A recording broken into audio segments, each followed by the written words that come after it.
The victory celebration was still raging in Chicago. The Bulls had just won their third straight NBA championship, cementing their dynasty and Michael Jordan's status as the greatest player in basketball history. But as confetti fell and champagne flowed, the team's superstar seemed strangely distant. Within hours, he would vanish from the celebration, boarding a private jet to Las Vegas, a decision that would set in motion a chain of events darker and more dangerous than anyone could have imagined. For years, rumors have swirled about what really happened during Michael Jordan's mysterious trip to Vegas after the 1993 championship. The gambling, the secret high-stakes poker game, the shadowy figures who surrounded him. Now, the truth finally emerges about that fateful night and how it connected to the tragic events that followed, a truth that would change basketball history forever. The buzzer sounded. The Chicago stadium erupted in cheers that shook the old building to its core. The Chicago Bulls had just won their third NBA championship in a row. The date was June 20th, 1993, and Michael Jordan had once again proven why people called him the greatest basketball player in the world. "We did it!" screamed Scottie Pippen, jumping into Michael's arms. "3 in a row, baby!" Michael smiled and hugged his teammate, but something felt different this time. Yes, he was happy they won. Yes, he had played his heart out, scoring 33 points. But inside, a strange feeling grew. He felt tired in a way that sleep couldn't fix. Cameras flashed all around.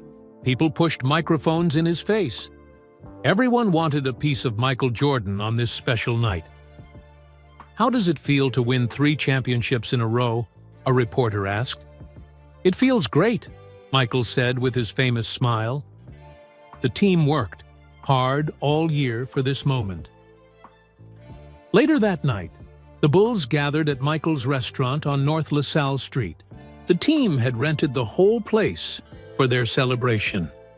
Music played loudly. Players danced with their wives and girlfriends. Coach Phil Jackson sat in a corner, smoking his victory cigar with a peaceful look on his face. Michael sat at a table, near the back. He wore a black suit that probably cost more than most people's cars. A gold watch sparkled on his wrist. He slowly sipped water while everyone else drank champagne. "The man of the hour isn't celebrating?" asked Scottie Pippen, sliding into the seat across from Michael. Scottie had been Michael's teammate for all 3 championships. He knew Michael better than most. Michael forced a small smile. "Just taking it all in, Pip." "Something's wrong," Scottie said. It wasn't a question. "I've known you too long, MJ. You hit the winning shot. We just made history. But you look like someone stole your favorite shoes." Michael looked around the room at his celebrating teammates. Horace Grant was showing off his dance moves. Bill Cartwright was laughing with the coaches. These men were like brothers to him. "I need to clear my head," Michael finally said. "The season, the Olympics last summer, all the games and practices and interviews. Sometimes I feel like I can't breathe, Pip." Scottie leaned forward, concerned. "What are you saying?" Michael shrugged. "I don't know. Maybe I need a break. Few days away from everything." "You deserve it," Scottie agreed. "But the parade is in 2 days. The whole city wants to celebrate with us." "I'll be back for that," Michael promised. "I just need a little time." The party continued late into the night. Around 1 a.m., Michael stood up and quietly said his goodbyes. Some teammates tried to convince him to stay longer, but he politely refused. "Let the man go," Coach Jackson told. "Them? He carried us all season. He's earned some rest." Michael walked out of his restaurant into the warm Chicago night. A few fans waited outside hoping to see their hero. He signed some autographs and posed for pictures, always the professional. His driver, George, opened the door to the black Mercedes. "Where to, Mr. Jordan?" George asked. Michael thought for a moment. "The airport," he said suddenly. "The private terminal." "Sir?" "It's almost 2 a.m., George reminded him. "I know what time it is," Michael said firmly. "The airport, please." 3 hours later, as the sun began to rise over Chicago, Michael's private jet took off from O'Hare Airport. Only his pilot and one security guard were with him. He told no one else where he was going. Back at the Chicago Marriott downtown, where the team was staying after their victory, the phone rang in Scottie Pippen's room at 7 a.m. "Hello?" Scottie answered sleepily. "Pip, it's Phil Jackson. Is Michael with you?" "No, Coach. He left the party early. I figured he went back to his room." "Well, he's not there," Phil said, sounding worried. "Security checked his room. His bed hasn't been slept in. His suitcase is gone." Scottie sat up, suddenly wide awake. That doesn't sound like MJ before a parade. By noon, the story had leaked to the press. Sports reporters camped outside the hotel. The Bulls staff kept saying Michael would return in time for the championship parade, but they couldn't hide their concern. It wasn't until evening that the mystery was solved. A photo appeared in a newspaper. It showed Michael Jordan entering the Mirage Hotel in Las Vegas. Sunglasses on, baseball cap pulled low, but still recognizable to anyone who knew basketball. The headline read, "Where is Michael? Bulls star spotted in Vegas after championship win." Back in Chicago, Scottie Pippen stared at the newspaper in disbelief. "Vegas," he whispered to himself. "What are you doing, Michael?" Meanwhile, in the bright lights of Las Vegas, Michael Jordan walked through the casino of the Mirage. He wasn't looking for the slot machines or the blackjack tables that he famously enjoyed. He was looking for someone specific, someone who might understand his growing desire to walk away from the game that had made him the most famous athlete in the world. As he passed the high-stakes poker room, a familiar voice called out, "Michael Jordan? I was wondering when you'd show up in my casino." Michael turned to see Fred Silvers, an old friend from back in North Carolina. Fred's presence in Vegas was no accident. Michael had come here for a reason, and what would happen in the next 48 hours would change basketball history forever. The championship celebration felt a million miles away now. Michael Jordan had a decision to make, and Vegas was where he chose to make it. "Fred Silvers," Michael said with a genuine smile, "the first real one since the final buzzer of the championship game. What are the chances?" Fred laughed and adjusted his gold-rimmed glasses. "No chance at all, my friend. I've worked at the Mirage for 3 years now. You know that." The two men hugged. Fred was shorter than Michael by a foot, but they shared the same hometown roots. They had known each other since Michael was just a skinny kid shooting hoops on a cracked court in Wilmington, North Carolina. "Come on," Fred said, guiding Michael away from the main casino floor. "Let's go somewhere quiet before people start noticing you." They walked through a door marked "Staff Only" and down a hallway with plush red carpet. Fred used a key card to open another door that led to a small but fancy office. "VIP host," Fred explained, pointing to his name on the door. "I take care of the big spenders." He winked at Michael. "Like you." Michael sank into a leather chair and loosened his tie. The weight of being Michael Jordan seemed to slip from his shoulders for a moment. "So," Fred said, sitting across from him, 3 championships in a row. Most guys would be partying with the team, not flying to Vegas alone. What's going on? MJ?" Michael looked at his hands, the same hands that had held the championship trophy just hours ago. "I'm tired, Fred. Not just regular tired. Soul tired." "Basketball getting to you?" Michael nodded slowly. Everyone wants a piece of me. Jordan the player, Jordan the hero, Jordan the brand. Sometimes I wonder if anyone sees Michael the person anymore. Fred nodded. He'd known Michael long enough to understand. And your dad? How's James doing? A small smile crossed Michael's face. Pop's good. Prouder than anyone about the three-peat. Keeps telling me I should try baseball someday, just like he always wanted. Is that what this is about? You thinking of switching sports? Fred asked, surprised. I'm thinking about a lot of things, Michael admitted. I need space to figure it out.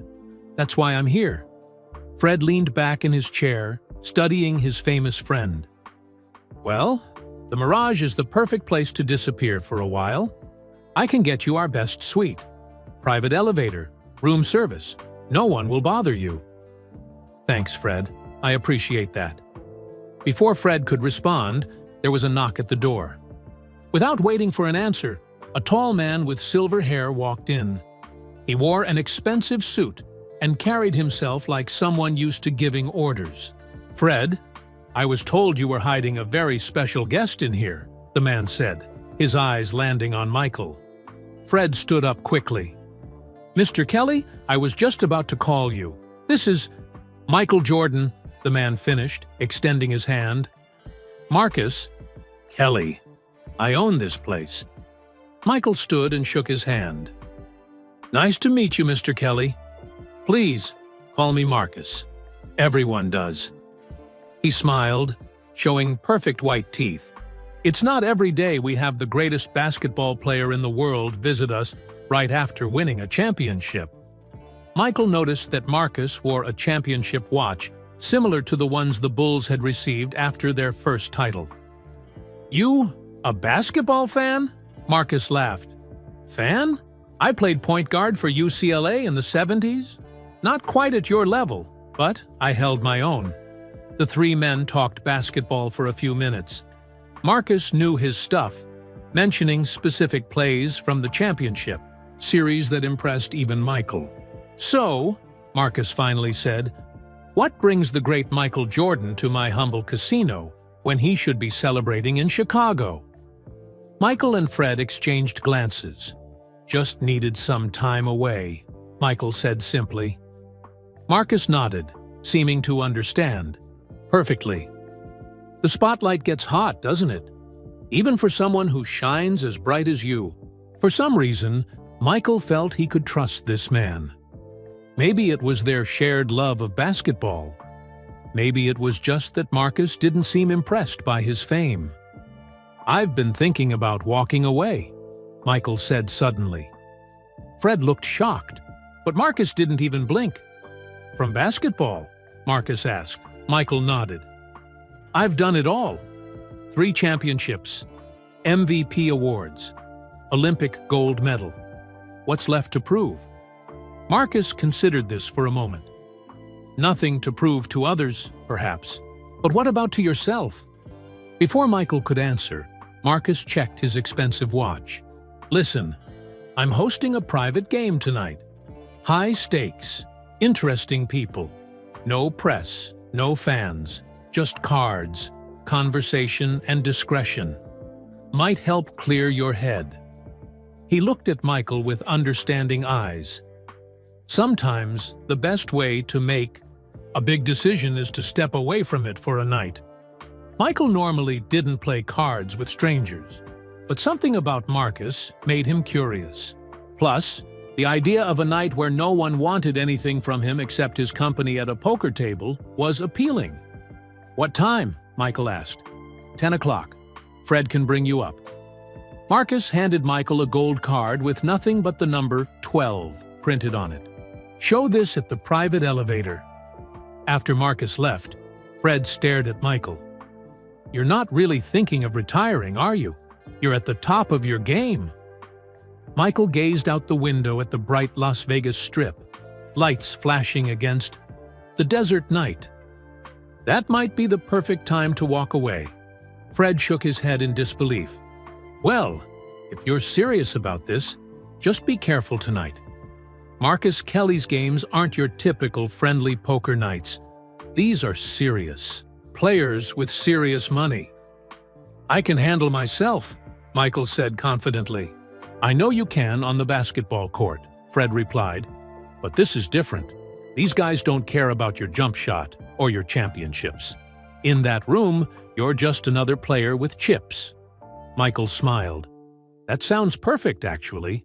A few hours later, after resting in his luxury suite, Michael put on a fresh suit and met Fred in the hallway.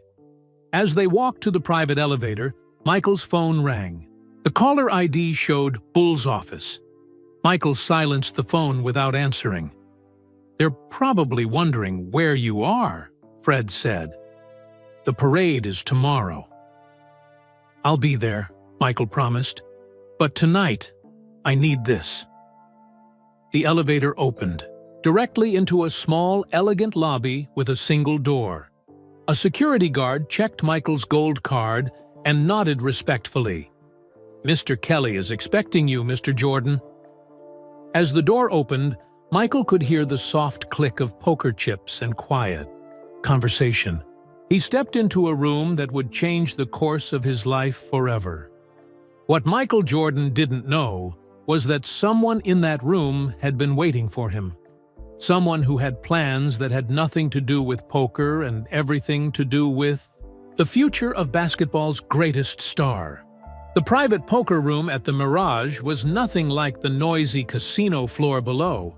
Thick carpet muffled footsteps. Dark wooden walls absorbed sound. A crystal chandelier hung from the ceiling, casting warm light over a large green felt table. The air smelled of expensive cigars and leather. Marcus Kelly stood as Michael entered. "The guest of honor has arrived, gentlemen." 5 men sat around the table. They all turned to look at Michael, their expressions ranging from surprise to calculated indifference. "Allow me to make introductions," Marcus said smoothly.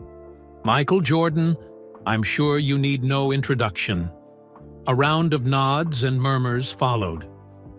"To my right is Howard Mills, owner of Mills Electronics." A heavy-set man with a red face nodded. "Good game the other night," he said. "That last shot was something else." Next to him is Senator Thomas Wilson. A thin man with gray hair smiled tightly. "An honor, Mr. Jordan, though I must confess I'm a Knicks fan." Michael laughed. "Nobody's perfect, Senator." Across from me is Richard Dawson. A man with movie star looks raised his glass in greeting. Michael recognized him from action films, and beside him is Walter Green, who owns half the casinos in Tufits, Atlantic City. A short, balding man with thick glasses didn't look up from his chips. "Let's play," he said impatiently. Michael took the empty seat between Marcus and Richard. Fred hovered nearby, looking uncomfortable. "I'll be at the bar if you need anything," Fred told Michael quietly. "What are we playing?" Michael asked, as a dealer in a black vest appeared. "Texas Hold'em," Marcus replied. $5,000 buy-in to start. No limit." Michael nodded, feeling a familiar rush. Not like basketball, but similar. The competition, the strategy, the mental game. He placed his cash on the table and received his chips. "Drinks, gentlemen?" a waitress asked. Everyone ordered. Michael asked for water. "Come on, Jordan," Howard said with a laugh. "You just won a championship. Live a little." "Water's fine," Michael insisted. The first few hands were cautious, everyone testing each other's playing styles. Michael won a small pot, then lost the next. He studied the men around him. Howard played aggressively, but his face gave away his cards. The senator folded too often. Richard seemed distracted. Walter played each hand the same way, making him predictable. Only Marcus was hard to read. His face showed nothing. An hour passed. The stakes grew higher. Michael lost $20,000, then won $35,000. The conversation flowed easily between hands. "So," Howard said during a shuffle, "3 championships in a row. Going for a 4th?" Michael shrugged. "One season at a time.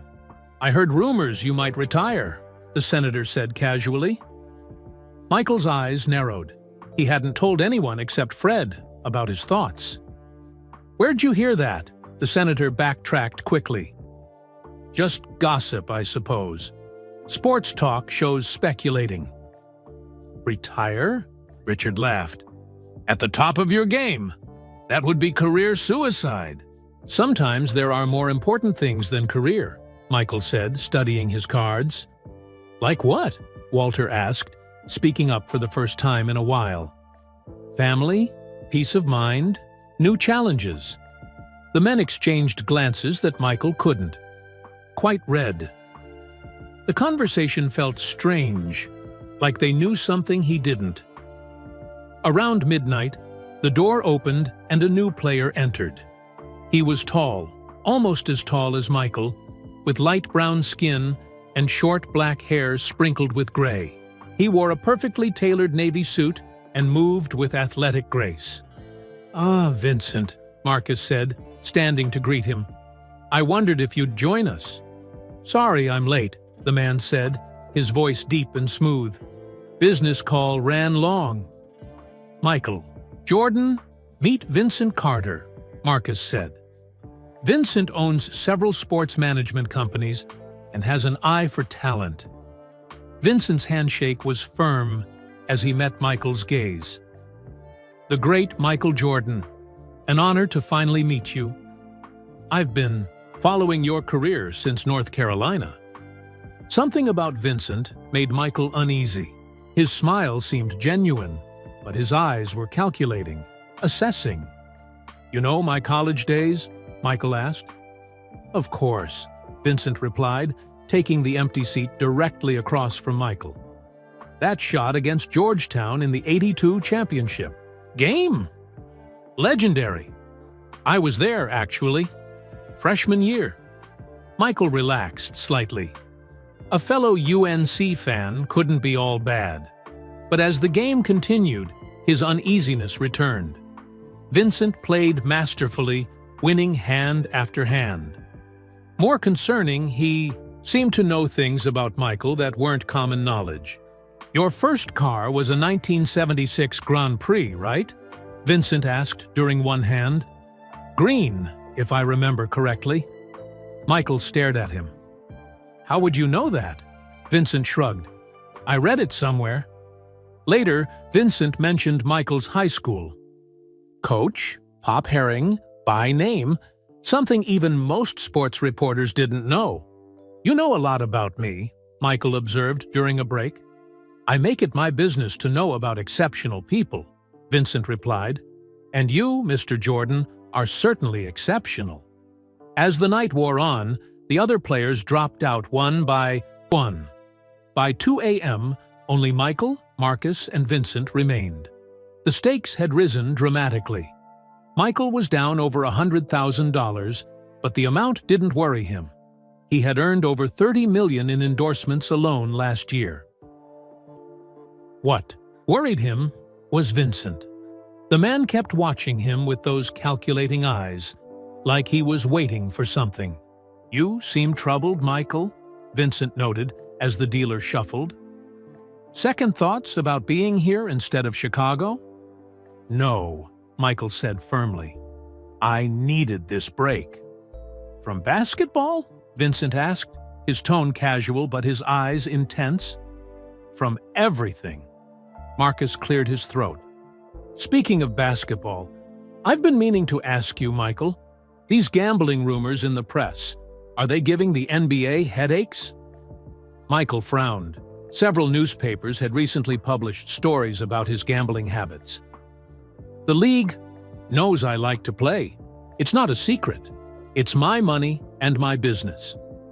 "But it does raise questions, doesn't it?" Vincent pressed. "The image of the NBA's biggest star placing large bets. Some might call it a problem." "I don't have a problem," Michael said sharply. Vincent raised his hands. I meant no offense. I admire your passion, but passion can become complicated when you're a public figure. The conversation felt like it had another layer, a hidden meaning Michael couldn't grasp. He glanced toward the bar where Fred sat, watching anxiously. Fred gave a small head shake, as if warning him. "You know," Vincent said, stacking his chips carefully, "there's a fine line between loving competition and needing it. Between playing to win and playing because you can't stop." "What exactly are you getting at?" Michael asked, his patience wearing thin. Vincent smiled. "Just making conversation. Deal the cards." The dealer began a new hand. Michael received an ace and a king. A strong starting hand. He bet aggressively. Marcus folded early, leaving just Michael and Vincent.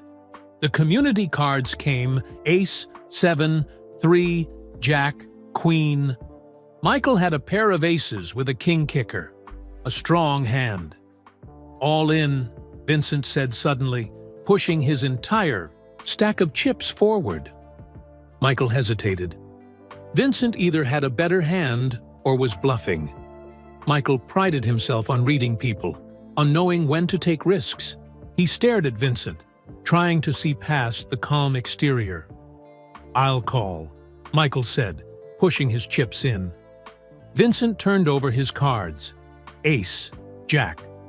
2 pair, aces and jacks. Michael's stomach dropped as he showed his ace. King.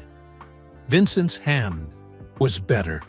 "Bad luck," Vincent said, collecting the massive pot. Michael stood up. "I think I'm done for tonight." "Already?" Vincent asked. "The night is young. I have a parade to attend tomorrow," Michael reminded him. "In Chicago." Vincent nodded thoughtfully. "Ah, yes, the obligations of a champion. They never end, do they?" As Michael turned to leave, Vincent added, "One more hand, Mr. Jordan? Winner take all?" Michael paused. "I'm down quite a bit already." "I wasn't talking about the money," Vincent said mysteriously. "I have a proposition that might interest you more than cash. A way to solve several problems at once." Michael should have walked away. Every instinct told him to leave. But the competitor in him, the part that hated losing, made him turn back. "What kind of proposition?" he asked. Marcus looked between them nervously. "Gentlemen, perhaps this discussion should wait for another time." "No," Vincent said firmly. "I think Michael Jordan needs to hear this tonight." The tension in the room was thick enough to cut. Michael sat back down, unaware that the next few minutes would set in motion events that would change basketball history. Forever. "I'm listening," Michael said, his eyes locked on Vincent. Vincent smiled and leaned back in his chair. "You've lost about $200,000 tonight. Not a large sum for someone of your wealth, but still, a loss is a loss." Michael didn't respond. Money wasn't what bothered him. It was losing to this man who seemed to know too much about him. "I'll give you a chance to win it all back," Vincent continued, "plus another $300,000. Half. $1 million. Total." Marcus shifted uncomfortably. "Vincent, I'm not sure this is appropriate." Vincent ignored him. "One hand. Winner takes all." Michael raised an eyebrow. "And if I lose, then you owe me $500,000, Vincent said simply. "A debt between gentlemen." Fred, who had been watching nervously from the bar, hurried over. "Michael, it's late. The Bulls will be looking for you. The parade is in a few hours." "This won't take long," Michael told him, never taking his eyes off Vincent. Fred looked panicked. "MJ, think about what you're doing. This isn't some friendly game anymore." "It never was," Michael replied. Vincent smiled, showing perfect white teeth. "Your friend is concerned. Perhaps he doesn't believe in your poker skills the way he believes in your jump shot." Michael's competitive nature flared. Throughout his life, doubts from others had always fueled him. The coach who cut him from varsity in high school, the DPT teams that passed on him in the draft, the critics who said he couldn't win championships. "Deal the cards," Michael said firmly. The dealer looked to Marcus for approval. The casino owner hesitated, then nodded once. Vincent leaned forward, his eyes gleaming. "Actually, I'd like to shuffle, if Mr. Jordan doesn't mind." Michael shrugged. "Go ahead." The dealer handed the deck to Vincent, who shuffled with expert precision. His fingers moved quickly, riffling the cards together with practiced ease. "You've done that before," Michael observed. "My father taught me," Vincent said, cutting the deck. "He was a dealer in Atlantic City for 40 years. Something in Vincent's tone made Michael wonder if there was more to that story. But he stayed silent as Vincent passed the deck back to the dealer. "Texas Hold'em," Vincent said. "One hand, $500,000. Michael nodded, and the E2 dealer gave each man 2 cards face down. Michael peeked at his hand. 2 kings, the Cowboys, a premium starting hand. His face remained neutral, but inside he felt a surge of confidence. Vincent looked at his cards briefly, then set them down. His expression revealed nothing. "Before we continue," Vincent said, "there's something you should know about me, Mr. Jordan." "What's that?" Michael asked, trying to focus on the game. "I never gamble unless I know I'll win." Vincent's eyes locked onto Michael's. "Never? Was it a bluff? A scare tactic?" Michael couldn't tell. But he knew his 2 kings were strong. "Let's see the flop," Michael said, ignoring the warning. The dealer burned a card, then laid out 3 community cards face up. A king of hearts, a 7 of clubs, and a 2 of diamonds. Michael fought to keep his expression neutral. 3 kings. 3 of a kind. One of the strongest hands possible. Only a straight, flush, full house, or 4 of a kind could beat it. And those were unlikely given the community cards. Vincent studied Michael's face, then looked at the cards. "Interesting," he murmured. "I'll check to you." 10,000, Michael said, pushing forward chips. Vincent matched his bet without hesitation. "Call." The dealer burned another card and turned over the 4th community card. The king of clubs. Michael's heart raced. 4 kings. 4 of a kind. The second strongest hand in poker, beaten only by a straight flush. The odds of this happening were astronomical. "Check," Vincent said, his face still unreadable. Michael tried to stay calm. 50,000, Vincent smiled slightly. "I'll call." He matched Michael's bet. "And raise you another 100,000. Fred stepped closer. "Michael," he whispered urgently. Michael waved him off. With 4 kings, he had an almost unbeatable hand. "Call. And I raise another 200,000. Vincent didn't even flinch. All in. The final bet was made. The dealer prepared to reveal the 5th and final community card. "Wait," Vincent said. "Before we finish this hand, I want to be clear about something." Michael frowned. "What now?" "This isn't just about money for me," Vincent said. "It's about proving a point." "What point?" "That even the great Michael Jordan has weaknesses, that even legends can fall." Vincent leaned forward. "Everyone has a price, Mr. Jordan. Even you." The dealer turned over the final card. The Ace of Spades. Michael still had 4 kings. An incredible hand. "Show your cards, gentlemen," the dealer instructed. Michael turned over his 2 kings, revealing his 4 of a kind. "Kings," he said confidently. Vincent nodded appreciatively, then slowly turned over his cards, the ace of hearts and the ace of diamonds. "Aces full," the dealer announced. "Four of a kind, aces." The only hand that could have beaten Michael's four kings was four aces. The odds were less than 1 in a million. Michael stared at the cards in disbelief. "That's impossible," he whispered. Vincent gathered the chips with a satisfied smile. "Nothing's impossible, Mr. Jordan. Isn't that what your Nike commercials say?" Fred put a hand on Michael's shoulder. "We need to go. Now." Michael stood up, still stunned by what had just happened. The loss itself didn't bother him as much as the feeling that he'd been set up, that the deck had been stacked against him from the start. "I'll have my accountant transfer the money tomorrow," Michael said stiffly. Vincent shook his head. "I don't want your money, Mr. Jordan." Michael frowned. "Then what was this about?" "Consider it a demonstration," Vincent said, standing to face Michael directly. "A reminder that everyone can lose when the game is rigged." Marcus stepped between them. "Vincent, that's enough." "What are you talking about?" Michael demanded. Vincent straightened his tie. "Let's just say I have a business proposition for you.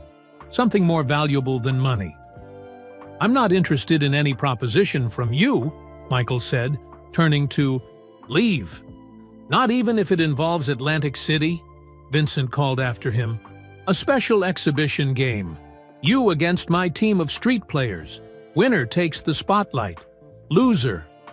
Well, the loser fades away." Michael stopped. "You want me to play basketball against your street team? One game. Broadcast on pay-per-view. The gambling world would go crazy for it." Fred tugged at Michael's arm. "He's trying to use you, MJ. Your name, your fame. Don't fall for it." Vincent smiled coldly. "It's not about using him. It's about giving the people what they want.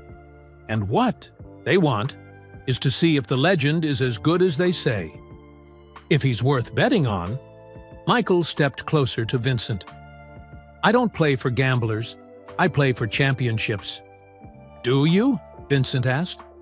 "Or do you play for the thrill? The rush of taking risks? The high of winning against the odds?" He gestured to the poker table. "The NBA might not appreciate how much you enjoy games of chance, Mr. Jordan. How much money you've lost. The company you keep in places like this." The threat was clear. Vincent was implying he could make Michael's gambling public in a way that would damage his reputation and relationship with the NBA. "Are you threatening me?" Michael asked, his voice dangerously quiet. "Not at all," Vincent replied smoothly. "I am offering you an opportunity. Play one game against my team in Atlantic City. The betting will be enormous, and all I ask is that you don't play your best." Michael's eyes widened as he understood. "You want me to throw a game?" "I prefer to call it entertaining the crowd," Vincent said with a shrug. "Basketball is entertainment, after all. And sometimes the audience wants to see the underdog win." Marcus stepped in again. "This conversation is over. Mr. Jordan is leaving now." Michael glared at Vincent. "You set me up. The cards were marked." Vincent spread, his hands innocently. "Prove it. Call the Gaming Commission. File a complaint. Let the world know Michael Jordan lost $500,000 gambling in Vegas the night after winning the NBA championship. I'm sure the NBA commissioner would love to hear that story." Michael felt trapped. He looked at Fred, who seemed equally shocked by the turn of events. "Think about it," Vincent said, handing Michael a business card. "You have until tomorrow night. After that, well, I can't promise your gambling habits will remain private." Michael took the card automatically, too stunned to refuse. "Good night, Mr. Jordan," Vincent said with a small bow. "Na man, Center UD.1. Congratulations again on your championship." It would be a shame if anything tarnished such a legacy. As Michael and Fred walked out of the private room, the world seemed to spin around them. Everything that had happened felt surreal, like a bad dream. "What just happened in there?" Michael asked, once they were alone in the elevator. Fred looked pale. "I'm not sure, but whatever it wasn't good." Michael stared at Vincent's business card.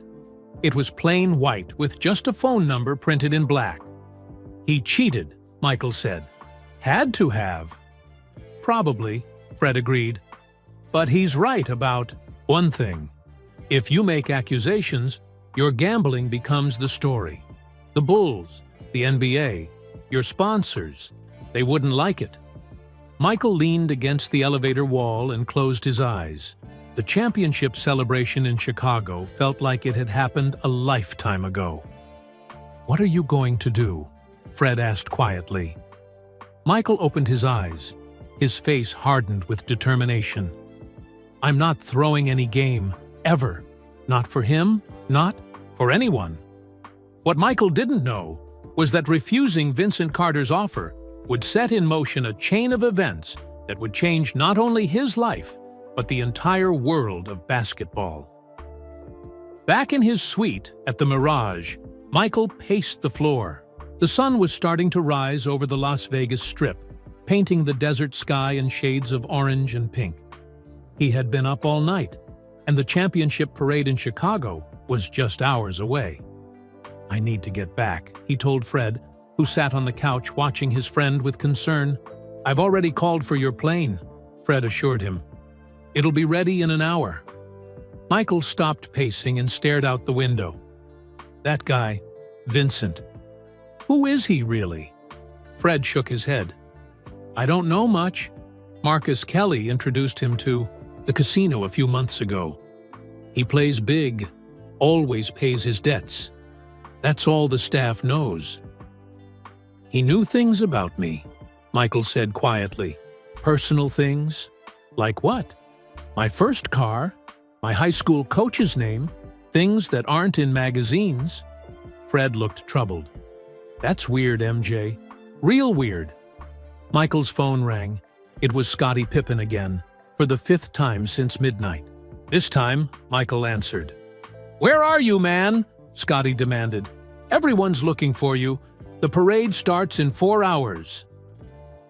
"I'm on my way back," Michael assured him. "Had to clear my head." "In Vegas?" Scottie sounded worried. "The press knows you're there. They're asking questions." "Let them ask," Michael said. "I'll be there for the parade. That's all that matters." After hanging up, Michael turned to Fred. "I need you to find out everything you can about Vincent Carter, who he works for, where he comes from, everything." Fred nodded. "I'll try. But guys like that, they keep their real business private." "He threatened me," Michael said, his voice hard. "Nobody threatens Michael Jordan and gets away with it." An hour later, Michael was on his private jet heading back to Chicago. He had barely slept, his mind replaying the strange poker game and Vincent's impossible 4 aces. The more he thought about it, the more convinced he became that he had been set up from the start. As the plane crossed over the Midwest, Michael pulled out Vincent's business card. He stared at the plain white rectangle with its single phone number. Part of him wanted to tear it up and forget the whole thing. But another part, the competitor who hated losing, wanted to confront Vincent again. Michael's security guard, a former police officer named Joe, noticed him looking at the card. "Something wrong, Mr. Jordan?" Joe asked. Michael hesitated. Joe had worked for him for 3 years and was completely trustworthy. "Joe, have you ever heard of a sports manager named Vincent Carter?" Joe thought for a moment. "Can't say I have. Should I know him?" "Probably not," Michael admitted. "Just someone I met in Vegas." Joe's expression changed slightly. "Vegas, huh? Was this about gambling?" The concern in Joe's voice reminded Michael how his gambling might look to others. The press had already written stories suggesting he had a problem. The last thing he needed was more attention on this part of his life. Just a business contact, Michael lied, putting the card away. The plane landed in Chicago at 9:30 a.m. A car was waiting to rush Michael to his downtown penthouse, where he showered and changed into fresh clothes. By 10:45, he was in another car heading to the parade's starting point. Bulls coach Phil Jackson was the first to spot him arriving. "Cutting it close, aren't you?" Phil said. But his tone was more concerned than angry. "Made it, didn't I?" Michael replied with a forced smile. The championship parade was a blur of confetti, screaming fans and teammates slapping his back. Michael waved and smiled automatically, but his mind was elsewhere. Every few minutes, he found himself thinking about Vincent Carter and that poker game. Halfway through the parade, Bulls owner Jerry Reinsdorf pulled Michael aside during a brief stop. "We need to talk after this," Reinsdorf said quietly. "My office." Michael nodded, knowing what was coming. The gambling questions, the Vegas trip, the reporters who were already asking why the team's star had disappeared right after winning the championship. After the parade ended, Michael went straight to Reinsdorf's office at the United Center. The Bulls owner was waiting for him, along with NBA Commissioner David Stern, who had flown in for the parade. "Michael," Stern greeted him. "Congratulations on the three-peat." "Thank you, Commissioner," Michael replied, surprised to see Stern there. "Sit down, Michael," Reinsdorf said, gesturing to a chair. Michael sat, feeling like a schoolboy called to the principal's office. "I'll get right to it," Stern said. "We're concerned about these gambling stories, Michael.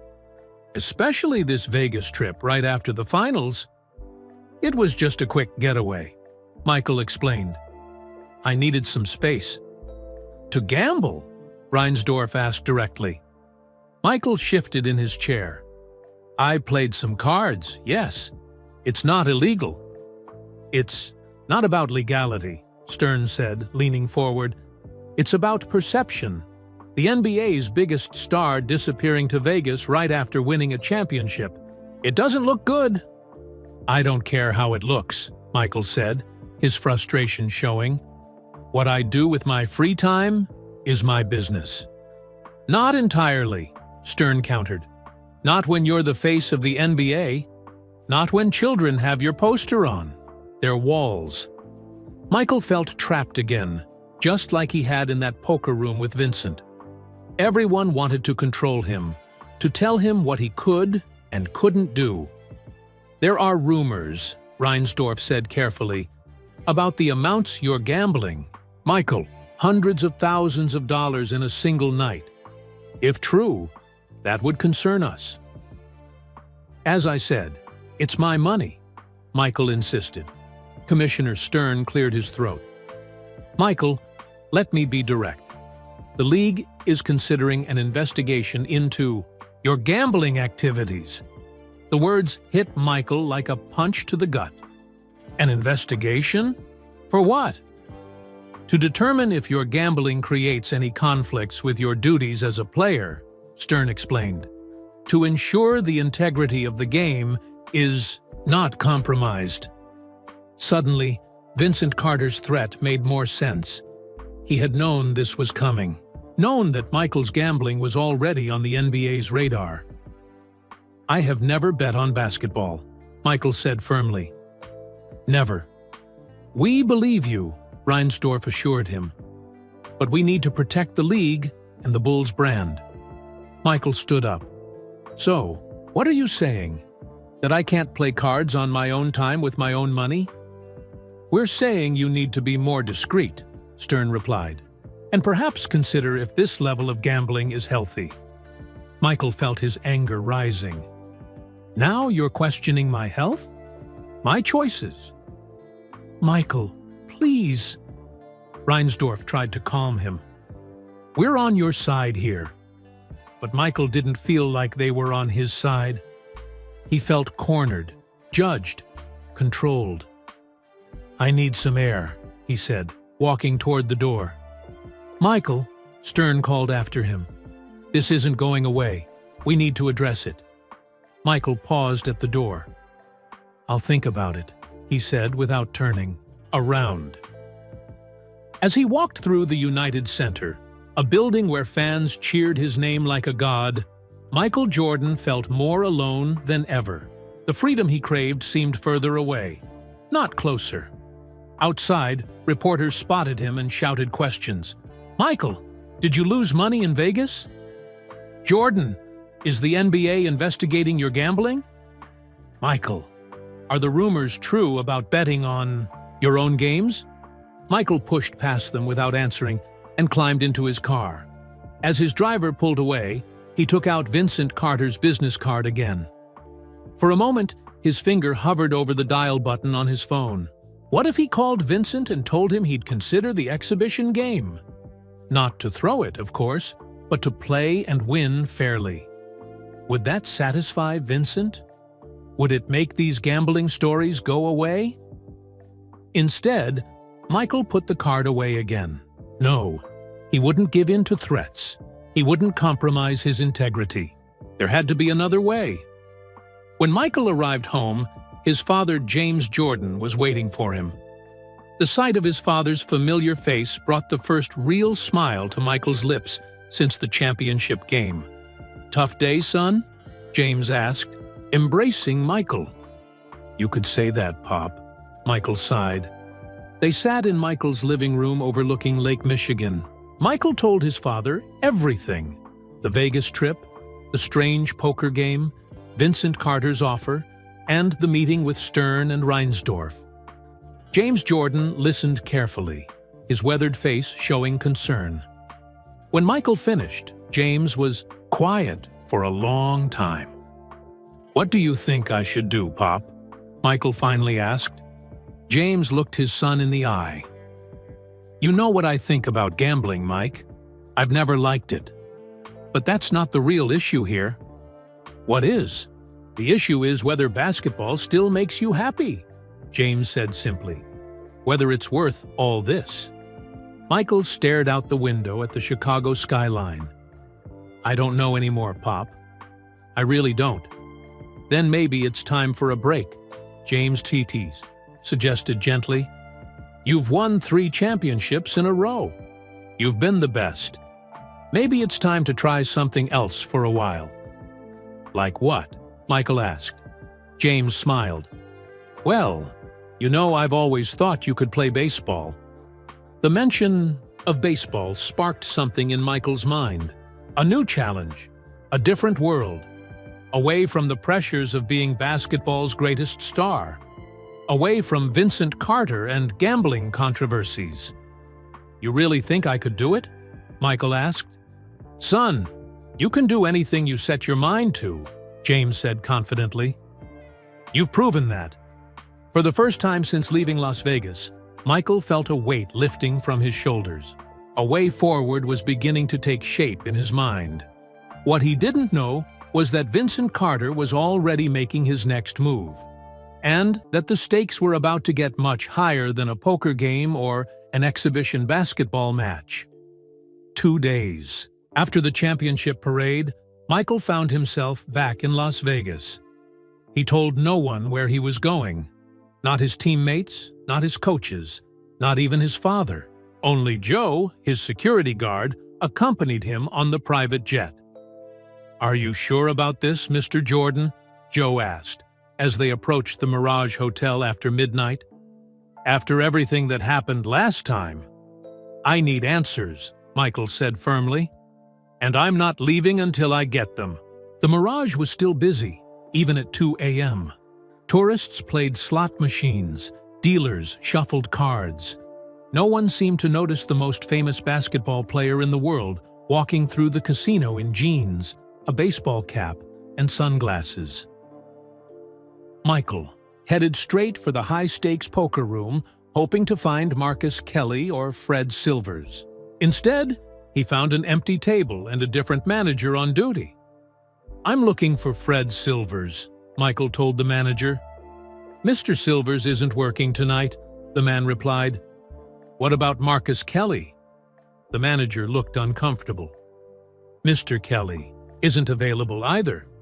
Michael frowned. "When will they be back?" "I'm not at liberty to say, sir. Perhaps you'd like to leave a message?" Something wasn't right. Michael could feel it. He took out his phone and tried calling Fred's number, but it went straight to voicemail. As Michael walked back through the casino, he noticed a familiar face behind the bar. A young woman with short blonde hair and friendly eyes. She was mixing drinks and laughing with customers. Michael approached the bar and sat down. "What can I get you?" she asked without looking up.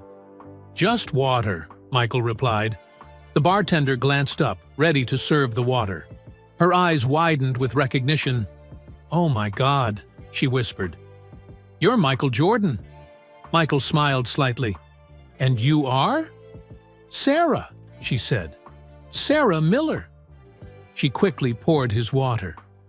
"I can't believe you're here. I was watching when you won the championship last week." "Thanks," Michael said. He took a sip of water, then decided to take a chance. "Sarah, I'm looking for some people who work here. Fred Silvers and Marcus Kelly.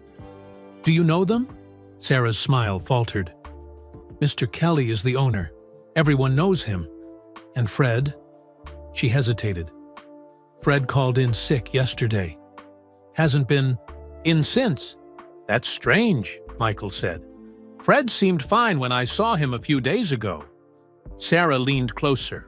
"Look, I probably shouldn't be telling you this, but there's been some weird stuff happening here the past couple days. Fred was asking questions about some high roller who played here last week. Then suddenly, he's sick, and Mr. Kelly hasn't been around either."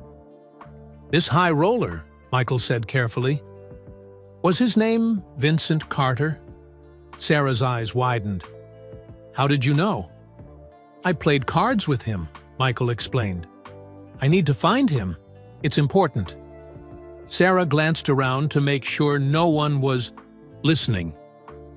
"My shift ends in an hour. If you want to talk more, I'll be at the Moonlight Diner across the street." Michael nodded.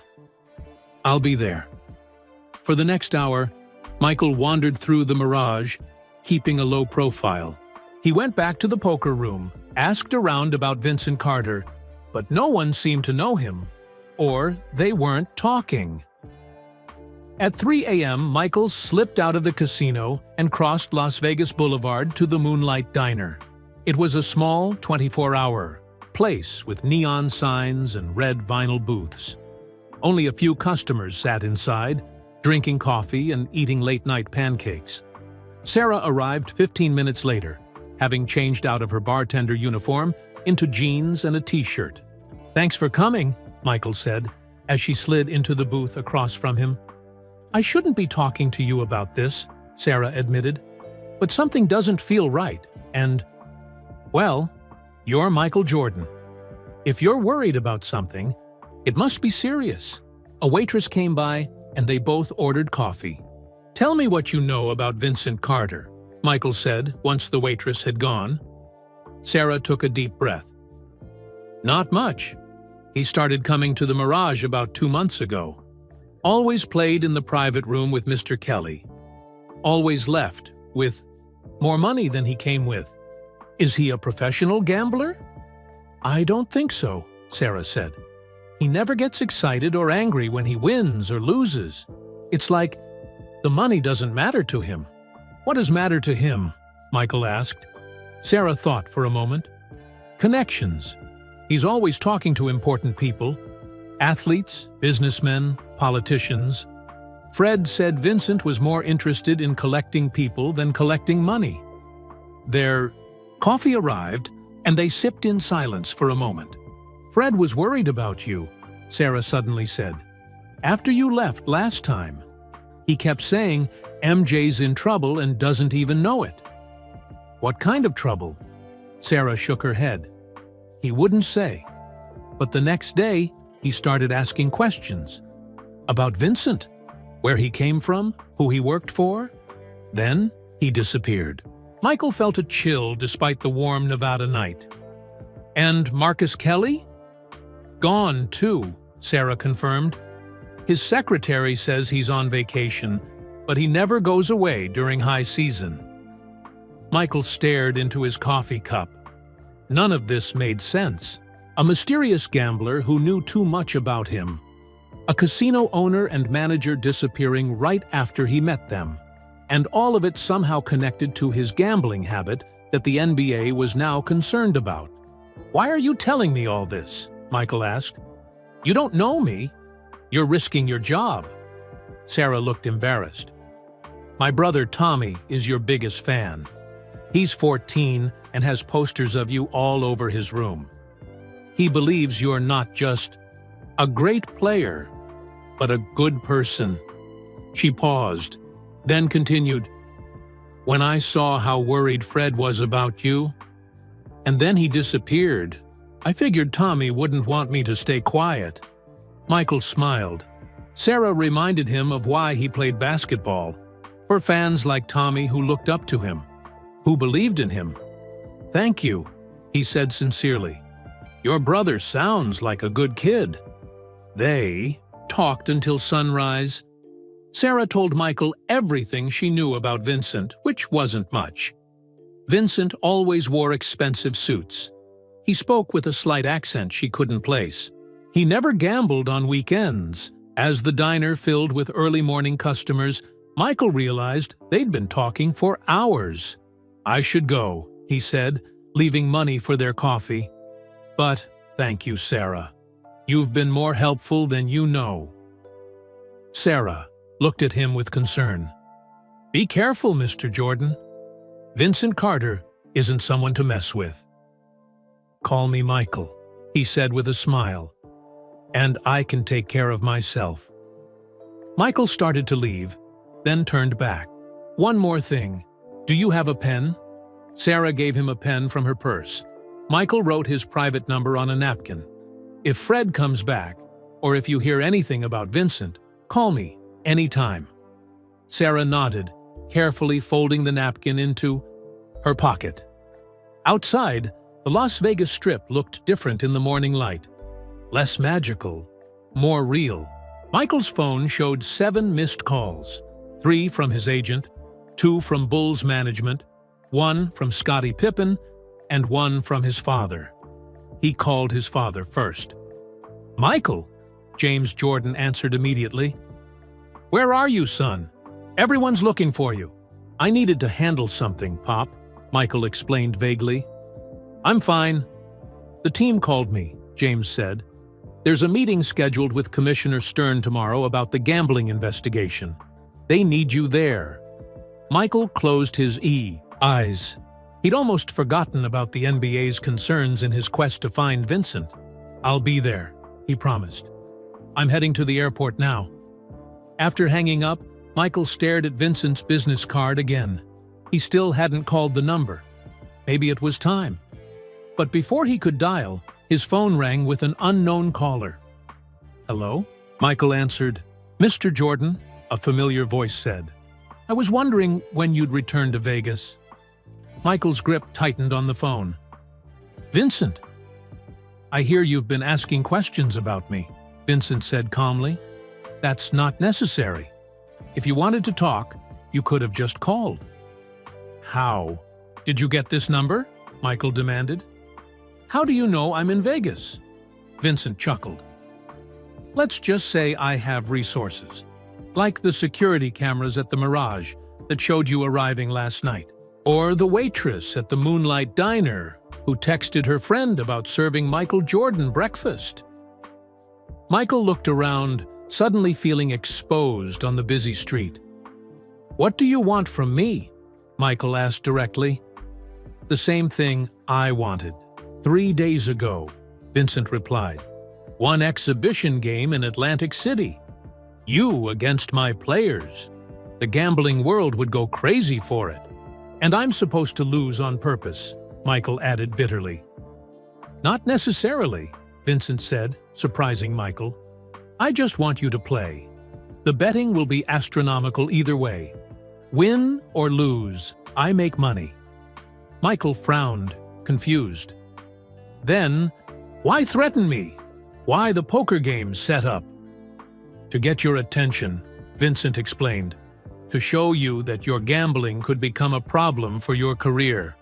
The NBA is already investigating you, as I'm sure you know by now." "How do you know that?" Michael asked, though he already suspected the answer. "I have friends in many places, Mr. Jordan, including the NBA front office." Michael felt sick. This whole thing was bigger than he'd thought. "If I play your exhibition game," Michael said slowly, "what happens to the NBA investigation?" "It goes away," Vincent promised. "My friends make sure of it. Your gambling habits become a non-story. You continue your career without the cloud of scandal." It sounded too easy. "And if I refuse?" Vincent's voice hardened. "Then, unfortunately, certain betting slips with your signature might find their way to Commissioner Stern's desk. Bets on NBA games. Not Bulls games, of course, but still, enough to end your career." "I never bet on NBA games," Michael said angrily. "Those would be forgeries." "Perhaps," Vincent agreed, "but the investigation would be long and painful. Your reputation would suffer either way." Michael wanted to throw the phone into traffic, but he kept his cool. "I need time to think," he said finally. "Of course," Vincent replied. "You have 48 hours. I'll call you again then." The line went dead. Michael stood on the Las Vegas sidewalk, surrounded by tourists and morning commuters, feeling completely alone. He had come to Vegas seeking answers, but had only found more questions. Who was Vincent Carter, really? What did he want? And how far? Would he go to get it? As his driver took him to the airport, Michael stared out the window at the Nevada desert. The sun was fully up now, baking the landscape in harsh light. One thing was clear: Vincent Carter was dangerous. And whatever game they were playing, it wasn't poker anymore. Michael's private jet landed in Chicago late that afternoon. Rain poured down as he walked across the tarmac to his waiting car. The gloomy weather matched his mood perfectly. "Take me to the Bulls office," Michael told his driver. "Not home first, sir?" the driver asked, surprised. "No, I need to handle this now." The drive to the United Center was quiet. Michael stared out the window at the city that worshipped him. Billboards with his face selling shoes, sports drinks, and hamburgers. Children wearing his number 23 jersey, even in the rain. All of it felt strangely distant now, like he was watching someone else's life. At the Bulls headquarters, Phil Jackson was waiting in the lobby. The coach's normally calm face showed concern. "Michael," Phil said, "we've been trying to reach you." "I know," Michael replied. "I'm here now." They walked together to Jerry Reinsdorf's office. The Bulls owner was on the phone but hung up as soon. As Michael entered, "Where have you been?"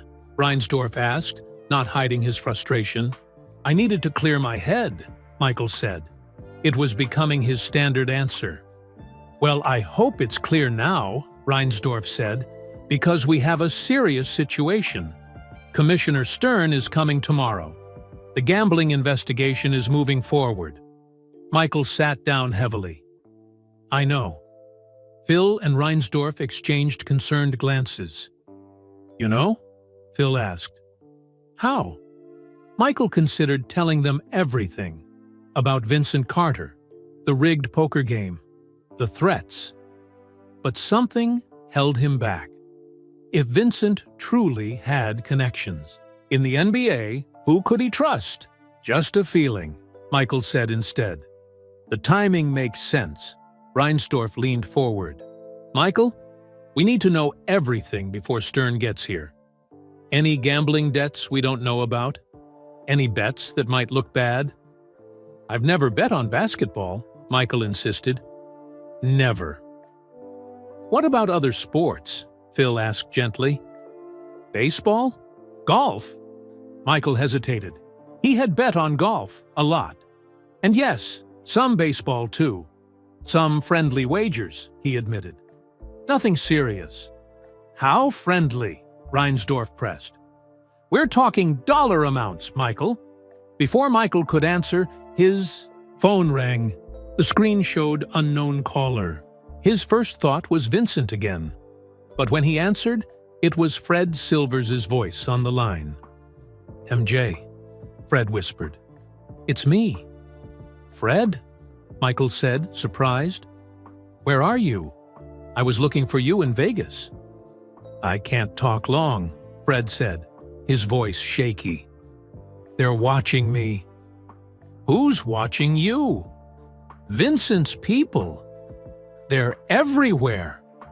Fred paused, then added, Don't trust anyone at the NBA, Michael. Vincent has people there, high up. Michael's blood ran cold. Phil and Reinsdorf were watching him closely, clearly curious about the call. Where are you, Fred? Michael asked again. Let me help you. No. Fred's voice cracked with fear. Stay away from me. It's too dangerous. Just be careful. And whatever you do, don't agree to that game in Atlantic City. The line went dead. Michael stared at his phone, then slowly put it away. Who was that? Reinsdorf asked. Just a friend, Michael said. Personal business. Phil Jackson studied Michael's face carefully. Is everything okay, Michael? You look like you've seen a ghost. In a way, he had. Fred's call confirmed his worst fears. Vincent Carter wasn't just a random gambler. He had power, connections, and for some reason, he was targeting Michael Jordan. I'm fine, Michael lied. Just tired. Well, get some rest, Reinsdorf advised. The meeting with Stern is at 10 a.m. tomorrow. We need you sharp and focused. As Michael left the Bulls' office, rain still falling outside, he felt trapped in a game where he didn't know the rules. Basketball was simple. You knew the court, the time, the score. But this was something else entirely. That night, Michael couldn't sleep. He paced his penthouse apartment, staring out at Lake Michigan.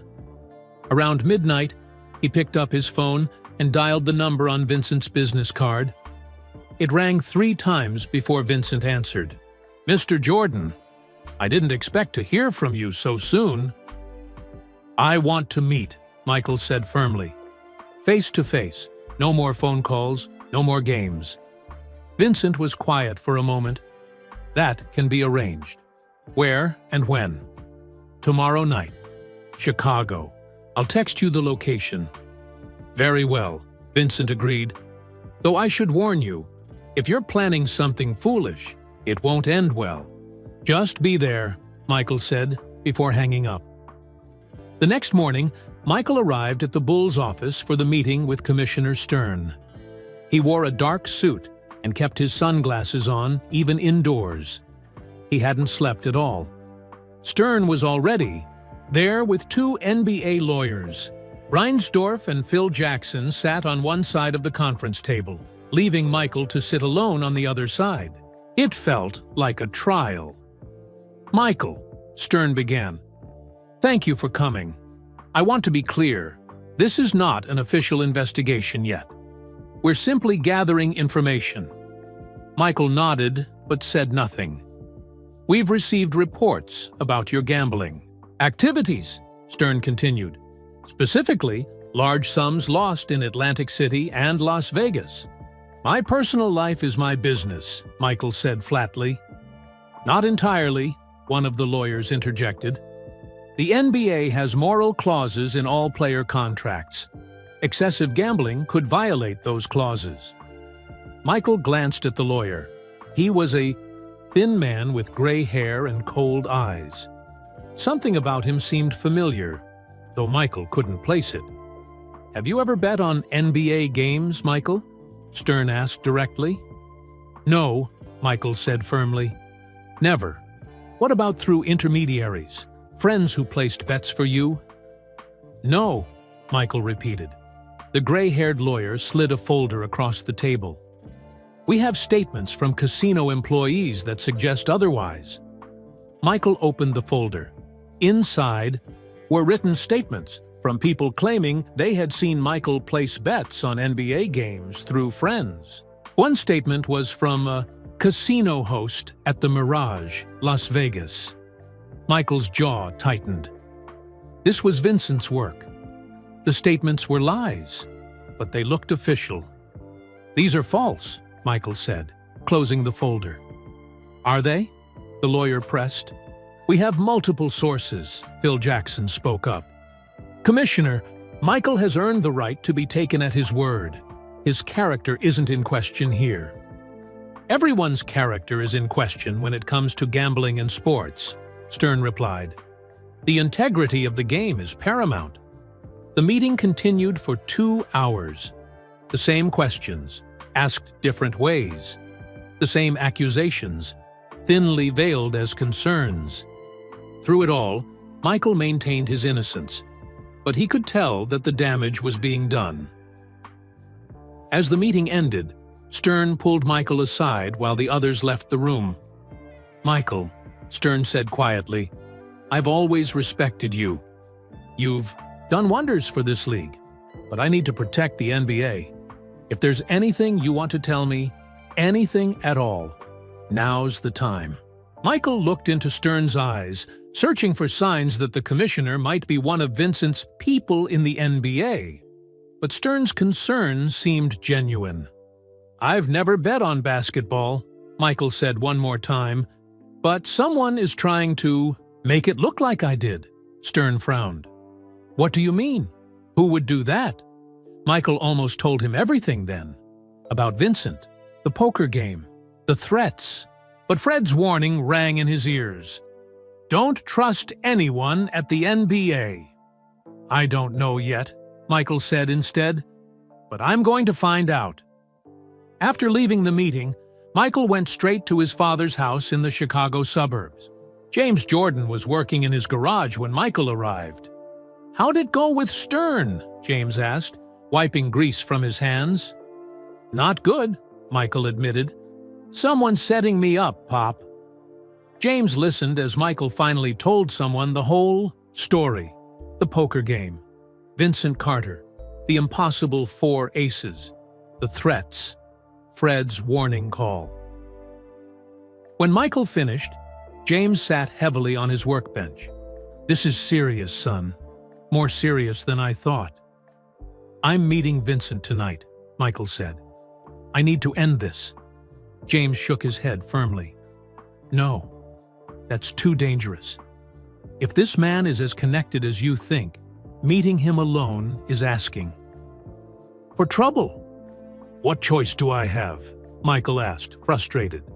"If I don't stop him, he'll destroy my career with these gambling accusations." James thought for a moment. "There's always another choice, son. You could walk away for a while." "Walk away? From basketball?" James nodded. "Just temporarily. Announce your retirement. Say you've lost your desire to play. You've won 3 championships in a row. No one would question it too much." "Run away, you mean?" Michael said bitterly. "No," James corrected him. "Make a strategic retreat. Give yourself time to figure out who this Vincent Carter really is. Remove his leverage." "His leverage is the gambling," Michael pointed out. "Exactly," James said. "And if you're not playing basketball, the NBA won't care nearly as much about your gambling. Without basketball, his threats mean nothing." Michael paced the garage, considering his father's words. It was crazy, walking away at the peak of his career, but it also made a strange kind of sense. If he wasn't playing, Vincent's threats about the NBA investigation lost their power. "What would I do?" Michael wondered aloud. If not basketball? James smiled. You know, I've always thought you could play baseball. You were a heck of a ball player. In high school? The idea took root in Michael's mind. Baseball. America's pastime. A completely different world from the NBA. A place where Vincent Carter would have no power over him. Jerry Reinsdorf owns the White Sox, too, Michael said slowly. He might let me try. That's my boy, James said proudly, always thinking. As Michael drove home that evening, his decision wasn't fully made. But the idea of walking away, of changing the rules of Vincent's game, felt powerful. For the first time since that poker game in Vegas, Michael felt like he might have the upper hand. His phone rang. It was Sarah Miller from the Mirage. "Michael?" she said, her voice tight with fear. "Something terrible has happened. It's Fred. They found him in the desert outside Vegas. He's dead, Michael." The car seemed to spin around him. "What? How?" "The police are saying suicide, but—" Sarah's voice dropped to a whisper. "I don't believe it. Fred would never kill himself." "Vincent!" Michael said, his hands gripping the steering wheel so hard his knuckles turned white. "I'm scared," Sarah admitted. "I shouldn't have talked to you. What if they come after me next?" "Pack a bag," Michael instructed her. "Go somewhere. Safe. Don't tell anyone where. I'll contact you when I can." After hanging up, Michael pulled to the side of the road. Fred was dead. An innocent man killed because he tried to help Michael Jordan. The stakes had suddenly become life and death. Michael canceled his meeting with Vincent. Instead, he drove straight to Jerry Reinsdorf's house. It was time to make the hardest decision of his career. The next morning, Michael Jordan called a press conference that would shock the world. The room was packed with reporters, cameras, and microphones. Every major sports network had sent their top people. The air buzzed with speculation. Was Jordan announcing a new contract? A new endorsement deal? No one expected what was coming. Michael sat at a table with Jerry Reinsdorf and Phil Jackson. On either side of him, he wore a plain gray suit and looked tired but determined. "Thank you all for coming," Michael began, his voice steady. "After much thought and discussion with my family and the Bulls organization, I am announcing my retirement from professional basketball, effective immediately." The room erupted. Reporters jumped to their feet, shouting questions. Cameras flashed like lightning. Phil Jackson and Jerry Reinsdorf looked appropriately solemn, having prepared for this moment. "Please," Michael raised his hands for quiet. "Let me finish." The room gradually settled down. "I have nothing left to prove in basketball," Michael continued. 3 consecutive championships, Olympic gold medal, MVP awards. I've accomplished what I set out to do. A reporter called out, "Is this because of the gambling investigation?" Michael's expression didn't change. "My decision has nothing to do with any so-called investigation. I've simply lost my desire to play the game. Basketball has been my life, but I feel it's time for a new challenge." Another reporter shouted, "What will you do now, Michael?" Michael glanced at Reinsdorf, then back to the crowd. "I've always loved baseball. It was my first sport as a child. My father and I have talked many times about me trying to play professionally. Now, I'll have that chance." The questions continued for an hour. Michael answered calmly, sticking to his story. He had lost his desire to play. He wanted to try baseball. He was grateful to the fans and the Bulls organization. Not once did he mention Vincent Carter, the poker game, or Fred Silvers' death. After the press conference, Michael drove to his father's house. James Jordan was watching the coverage on television when Michael arrived. "You did good, son," James said, embracing Michael. "Kept your cool even with those vultures pecking at you." Michael sank into his father's couch. "I still can't believe I just walked away from basketball." "It's not forever," James reminded him. "Just until you figure out this Vincent Carter business." "Feels like forever," Michael admitted. "That press room, the looks on their faces, like I'd betrayed them." "People will understand someday," James assured him. "And who knows? Maybe you'll love baseball so much you'll decide to stay." Michael attempted a smile. His father's optimism was comforting, even if he didn't fully share it.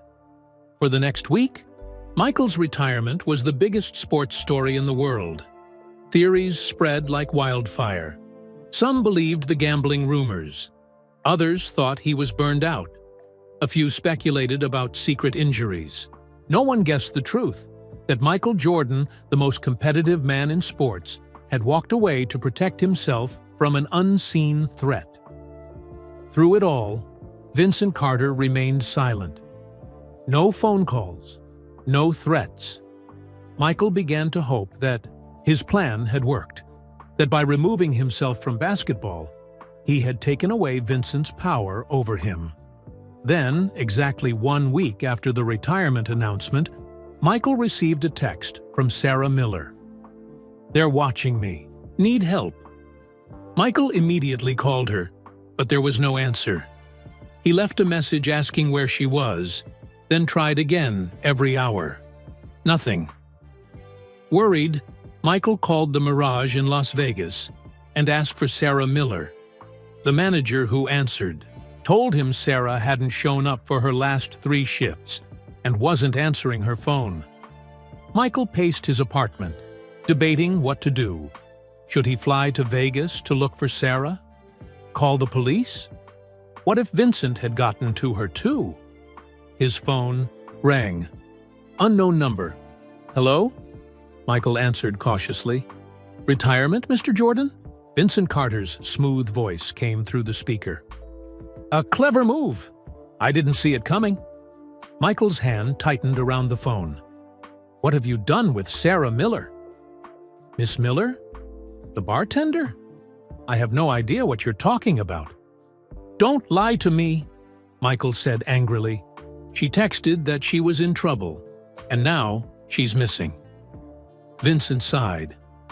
"Mr. Jordan, contrary to what you might think, I don't go around harming innocent people. If your friend is missing, perhaps she simply wants to avoid the attention that comes with being connected to your situation." "Like Fred Silvers avoided it?" Michael asked bitterly. "Fred Silvers took his own life," Vincent said coldly. "A tragic decision, but his own. Just as your retirement was your decision." "We both know that's not true," Michael said. "You forced my hand." "Did I? Or did I simply show you a truth you weren't ready to face?" Vincent's voice was maddeningly calm. "The truth that your gambling habit was becoming a liability. That sooner or later, it would have ended your career anyway. I merely accelerated the inevitable."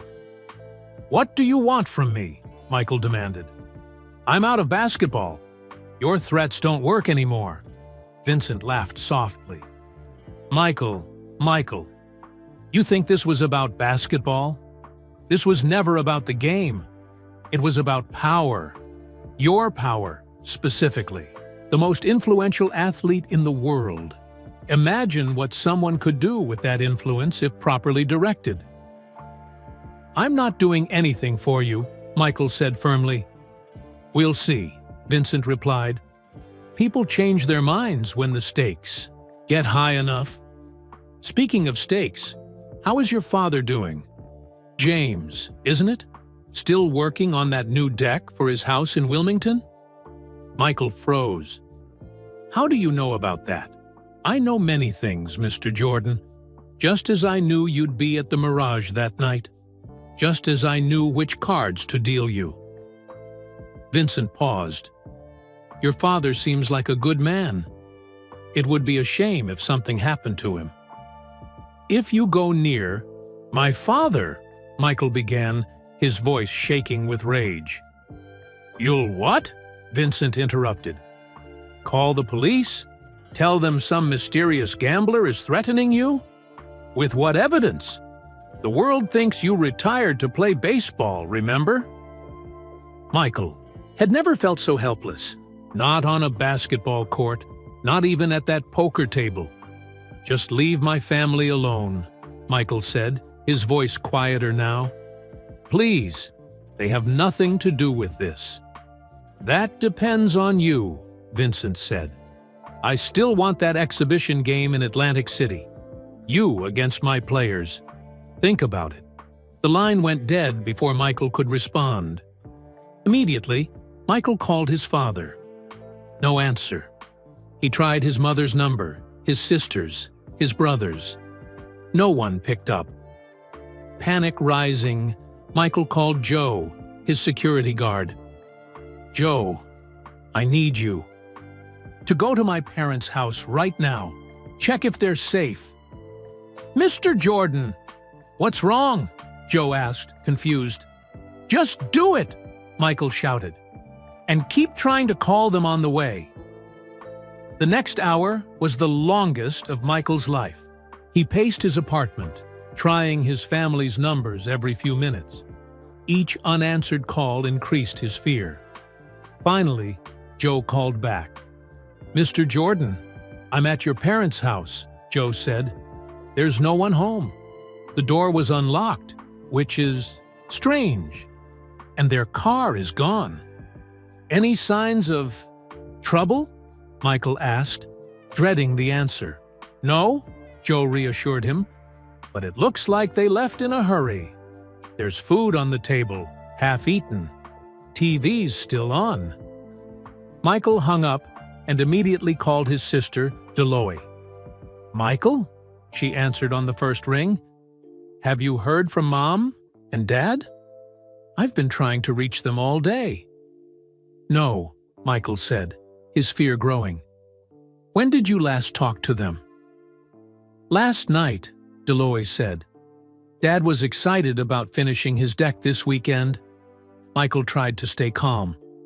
Listen, if they contact you, tell them to call me immediately. It's important. After calling his other siblings with the same message, Michael sat in his darkened apartment, feeling completely alone. Vincent had taken everything from him, his career, his peace of mind, and now possibly his parents. The phone rang again. Michael grabbed it instantly. Hello? Michael? It was his mother's voice. Is everything okay? We have 20 missed calls from you. Relief washed over Michael like a wave. Mom, where are you? Where's Dad? We're at your Uncle William's house, she explained. Your father's car broke down on the way home from the hardware store. We had to leave it at the mechanic and get a ride with William. What's going on? Why are you so worried? Michael closed his eyes, thanking God they were safe. I just couldn't reach you. Got worried. Well, we're fine, his mother assured him. Though your father is grumpy about the car, you know how he loves that old thing.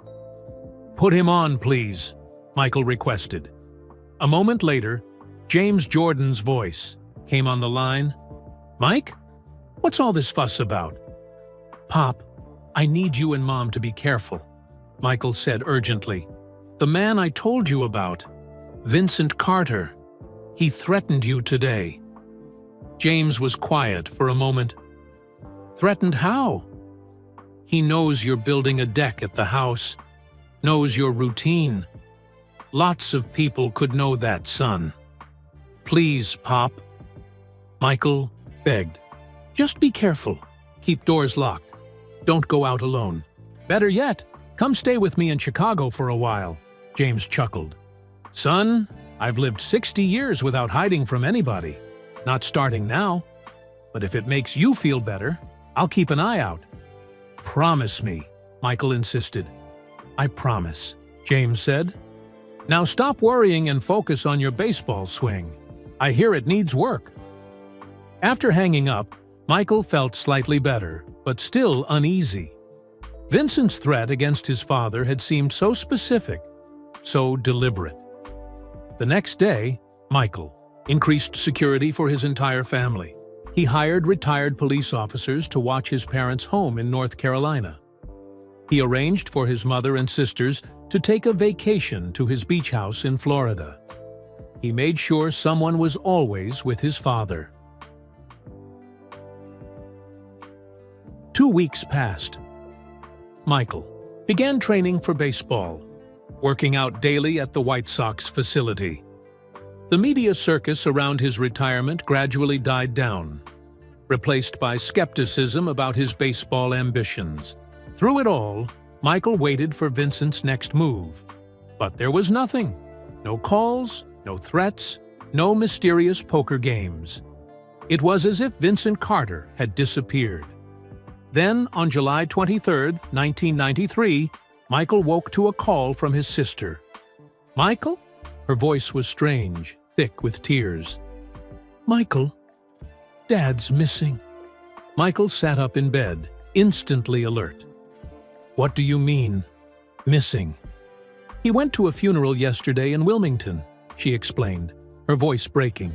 "He was supposed to drive home after, but he never arrived. Mom waited all night. His car is missing too." "What about the security team I hired?" Michael demanded.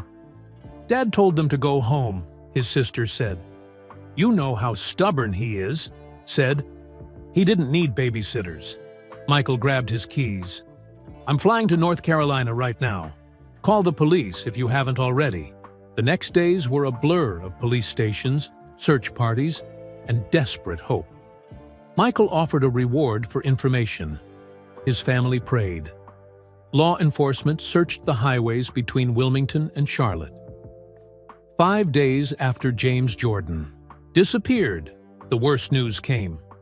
A fisherman had discovered a body in a creek near the South Carolina border. The police called Michael to identify his father's remains. The official cause of death was murder, a single gunshot to the chest. James Jordan had been killed while sleeping in his car at a highway rest stop.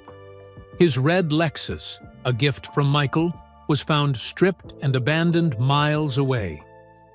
As Michael sat with his devastated family, making funeral arrangements for the man who had been his biggest supporter, his greatest fan, his best friend, he couldn't shake one terrible thought. Was this Vincent Carter's work? Had his father died because of Michael's refusal to throw a basketball game? The police didn't think so. They quickly arrested 2 teenagers who had stolen James Jordan's car and possessions.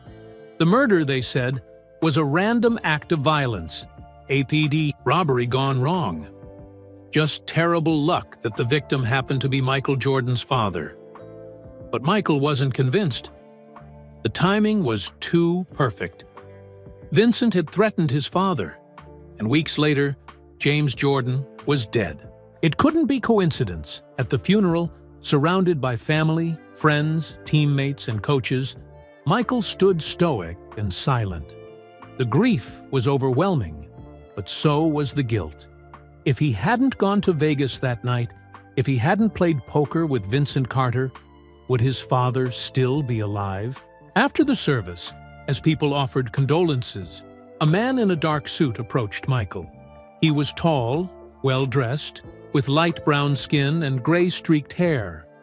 "Mr. Jordan," the man said quietly, "I'm deeply sorry for your loss." Michael looked up, ready to thank another well-wisher. Then he froze. Standing before him, offering condolences at his father's funeral, was Vincent Carter. "You," Michael whispered, rage building inside him. "How dare you come here?" Vincent's face showed perfect, practiced sadness. "I truly am sorry about your father, Mr. Jordan. James was by all accounts an exceptional man." Michael stepped closer, his hands curling into fists.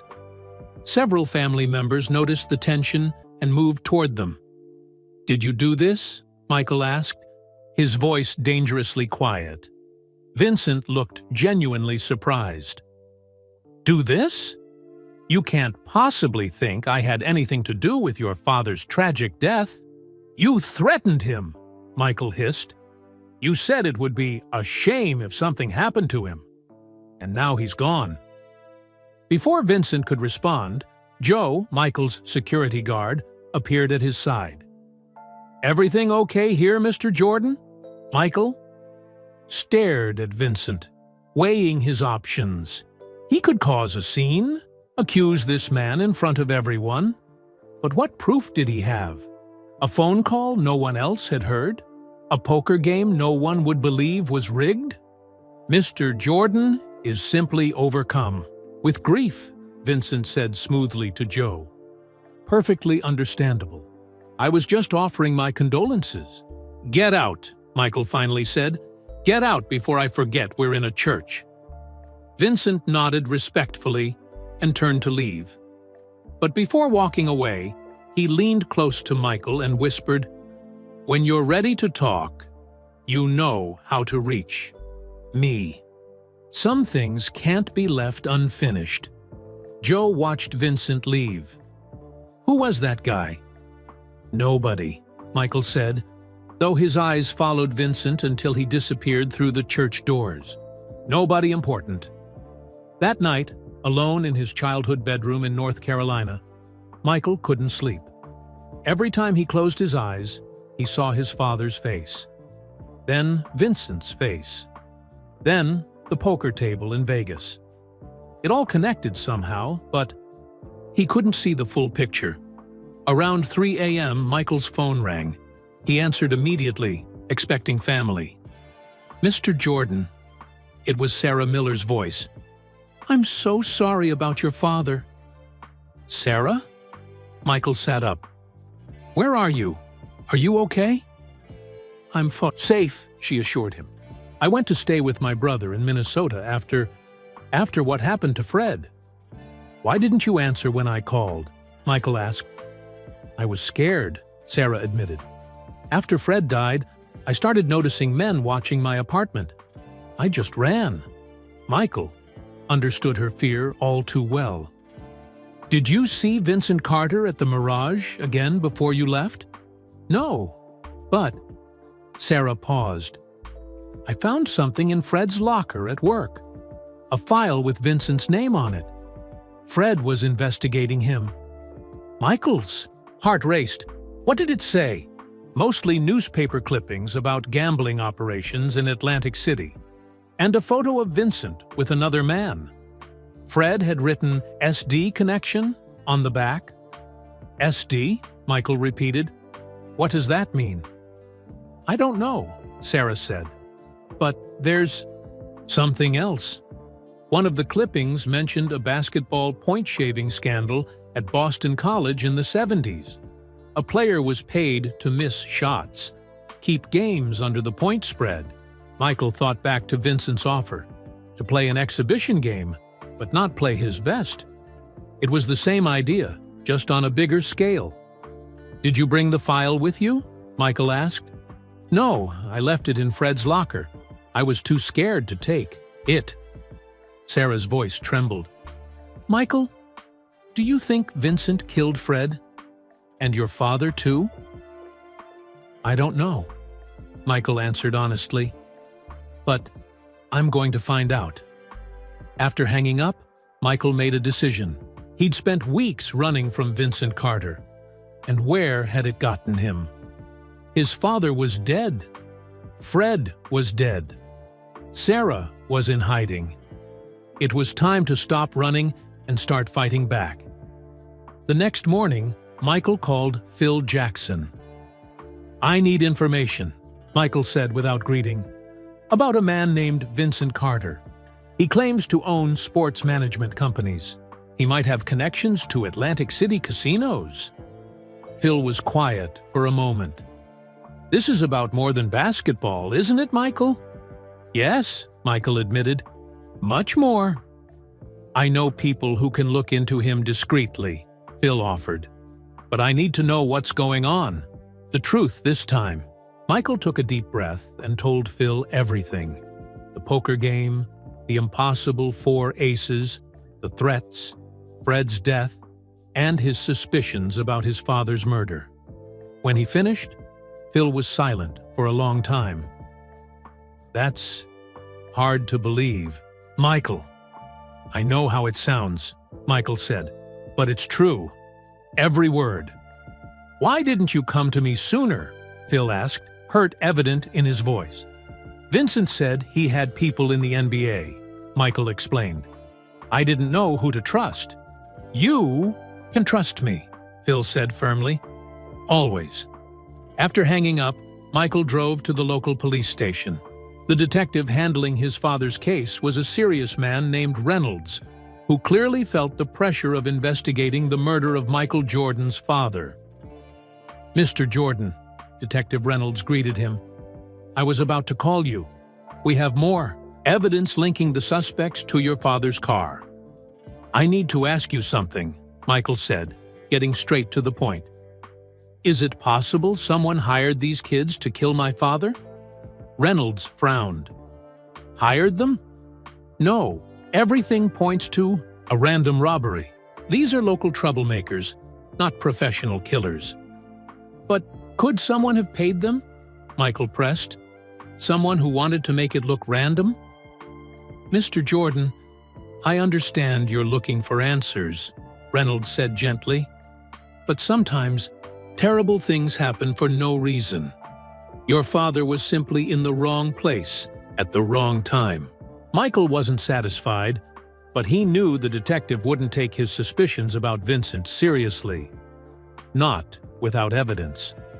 Over the next few weeks, Michael tried to lose himself in baseball training. He spent hours in the batting cage, trying to transform his basketball skills into baseball talent. The media mocked his efforts, calling it a vanity project, but Michael didn't care. Baseball had been his father's dream for him. Phil Jackson called regularly, with updates on his investigation into Vincent Carter. The information came in pieces. Vincent owned shares in several Atlantic City casinos.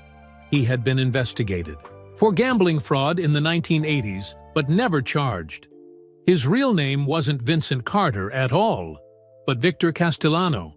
And most interestingly, he had deep connections to a man named Sam DiMaggio, a known figure in organized crime with gambling. Operations throughout the East Coast. SD connection, Michael realized. Sam DiMaggio. In October, 3 months after his father's death, Michael was at the White Sox training facility when he received a call from an unknown number. Hello? Mr. Jordan? It was Vincent's voice. It's been a while. Michael's grip tightened on the phone. What do you want? The same thing I've always wanted, Vincent replied calmly. That exhibition game in Atlantic City. You against my players, one night only. After everything that's happened? After my father? Your father's death was a tragedy, Vincent interrupted. A random act of violence. I had nothing to do with it. I don't believe you, Michael said. Believe what you want, Vincent replied. But consider this. If I was involved, wouldn't that make you want justice even more? What are you talking about? I'm talking about proof, Mr. Jordan, Vincent said. Play this game for me, and I'll give you what you need to find out who really killed your father. Michael's heart pounded. You're lying. The police caught the killers. Did they? Or did they catch 2 convenient scapegoats? 2 local boys with records, caught with your father's things. You're saying they're innocent? Michael asked, confused. I'm saying there's more to the story, Vincent replied. Much more. Play the game, and I'll tell you everything. After hanging up, Michael paced the locker room, his mind racing. Was Vincent telling the truth about having information? Or was this just another manipulation?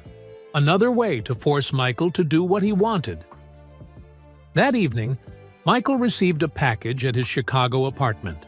Inside was a folder containing police reports about his father's murder, reports not available to the public, and crime scene photos that made Michael's stomach turn. Attached was a note from Vincent. "This is just the beginning of what I can show you." 2 days later, Michael Jordan called his second press conference of the year. Once again, the room was packed with reporters, all eager to hear what the retired superstar had to say. "Thank you for coming," Michael began, his face somber.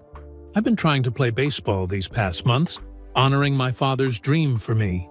But the truth is, my heart isn't in it. Not fully." The reporters scribbled frantically, sensing a major announcement. "Basketball has always been my true love," Michael continued. "The game has given me everything, and in return, I gave it my best. Always." He paused, looking around the room. "That's why I've decided to return to the Chicago Bulls." The room erupted with questions and excitement. Cameras flashed. Reporters jumped to their feet. Through it all, Michael maintained his composure, answering questions about his change of heart, his baseball experiment, his readiness to play again. Not once did he mention Vincent Carter, the exhibition game in Atlantic City, or the promise of information about his father's murder. Those secrets remained his alone. After the press conference, Michael met with Phil Jackson in private.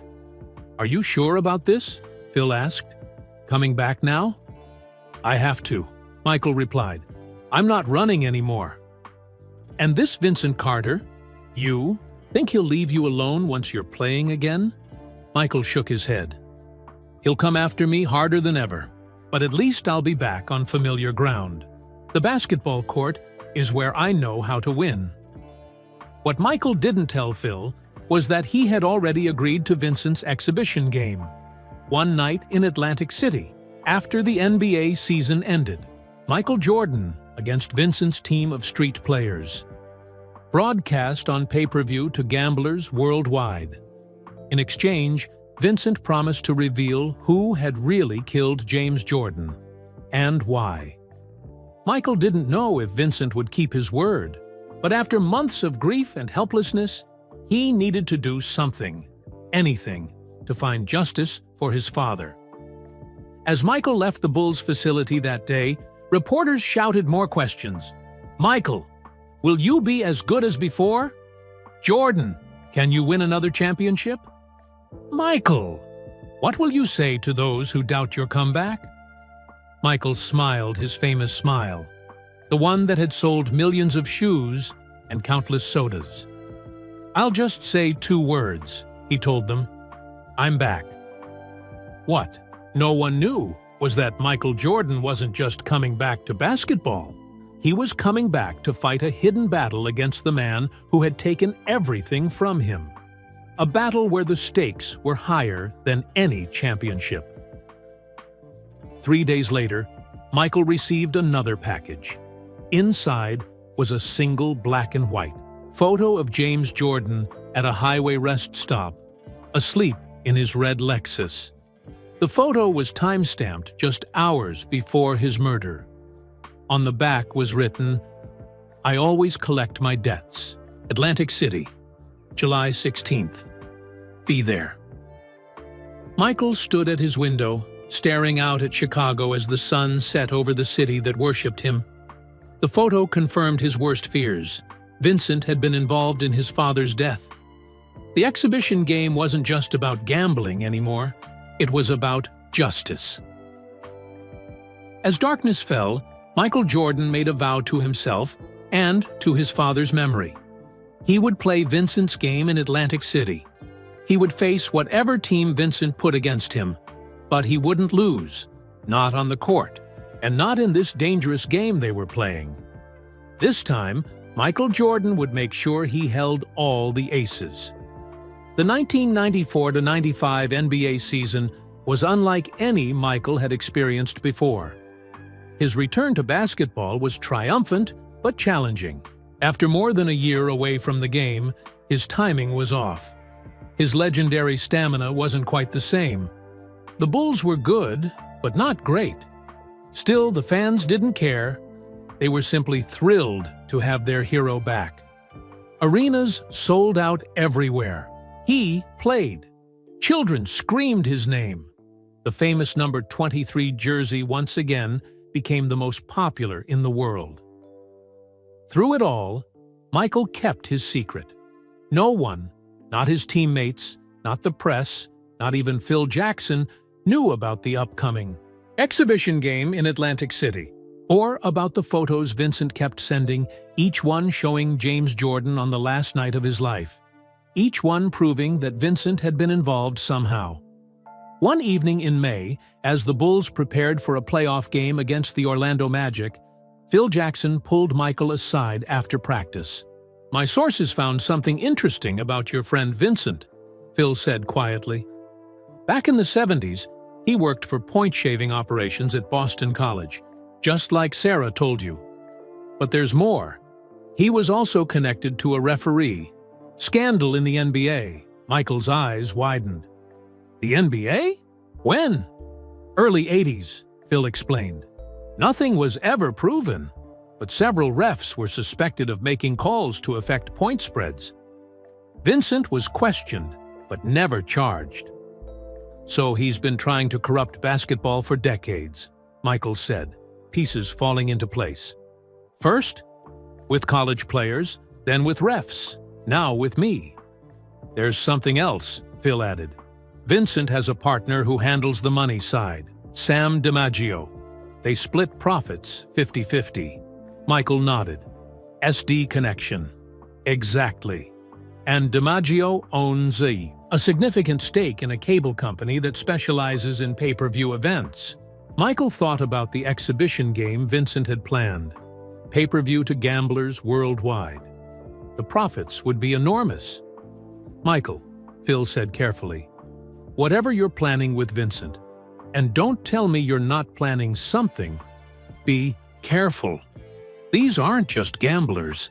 They're dangerous people." Michael put a hand on his coach's shoulder. "I know, Phil, and I promise, after July 16th, it will all be over." The Bulls lost to Orlando in the playoffs. For the first time in years, Michael Jordan would not be NBA champion, but he had other battles to fight now, other victories to secure. As July 16th approached, Michael prepared meticulously. He trained harder than ever, getting his body back to its peak condition. He studied the street players Vincent was likely to use against him, finding footage of their games, learning their strengths and weaknesses, and most importantly, he gathered evidence. With Phil's help, and through private investigators, Michael collected financial records linking Vincent to gambling operations, phone records showing calls between Vincent and Sam DiMaggio on the night of James Jordan's murder, and most damning of all, bank transfers to the two teenagers accused of killing his father. 3 days before the Atlantic City game, Michael received a final package from Vincent. Inside was a DVD with a note. "Watch this alone." Michael put the ETU disc into his player. The video showed his father's red Lexus at a highway rest stop.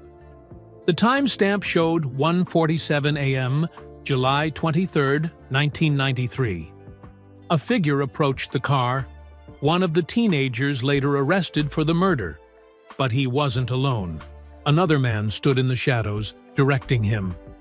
Michael couldn't see his face, but the expensive suit and confident posture were unmistakable. Vincent Carter. Michael watched in horror as the events unfolded. His father, asleep in his car. The Lao, teenager, nervous, but determined.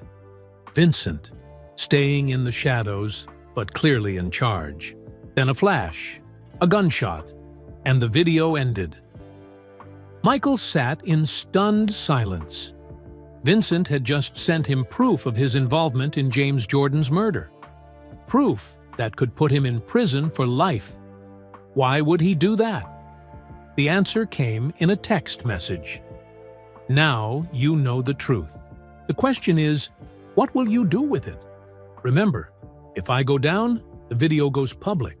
Your father's final moments, for all the world to see. Play the game, lose as agreed, and this stays between us. Michael understood now.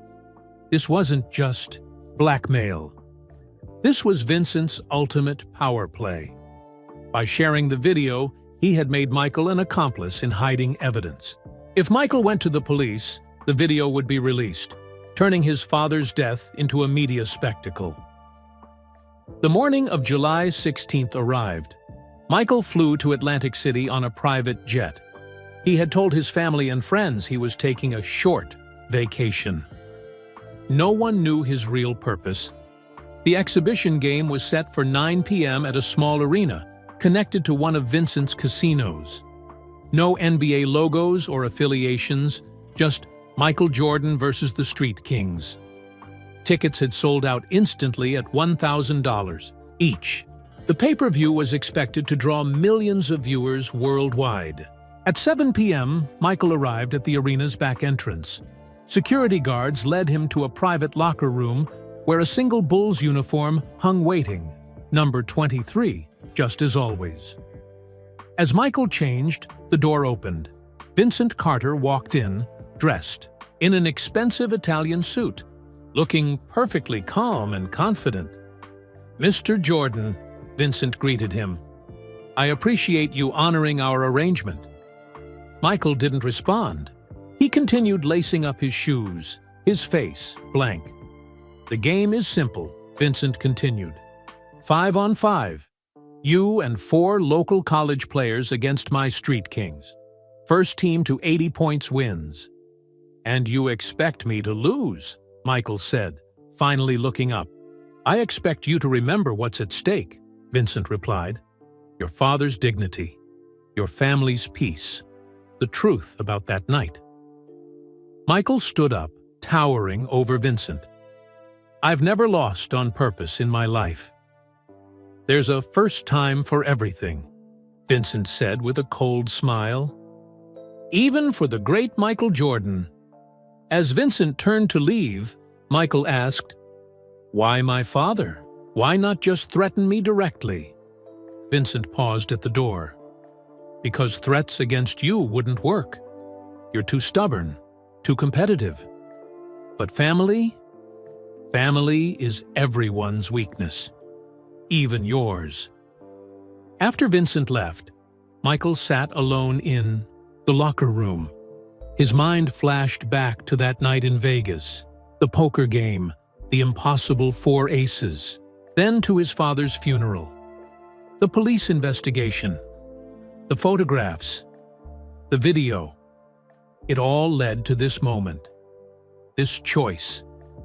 Play and lose, protecting his father's memory but compromising everything he stood for.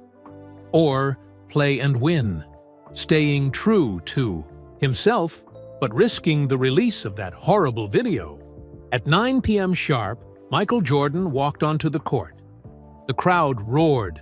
Gamblers worldwide watched on pay-per-view, most betting heavily on the Street Kings based on rumors that Jordan wasn't in top form. Vincent sat courtside, Sam DiMaggio beside him. Both men looked confident, certain of their victory. Either Michael would lose the game as instructed, or he would win and they'd release the video.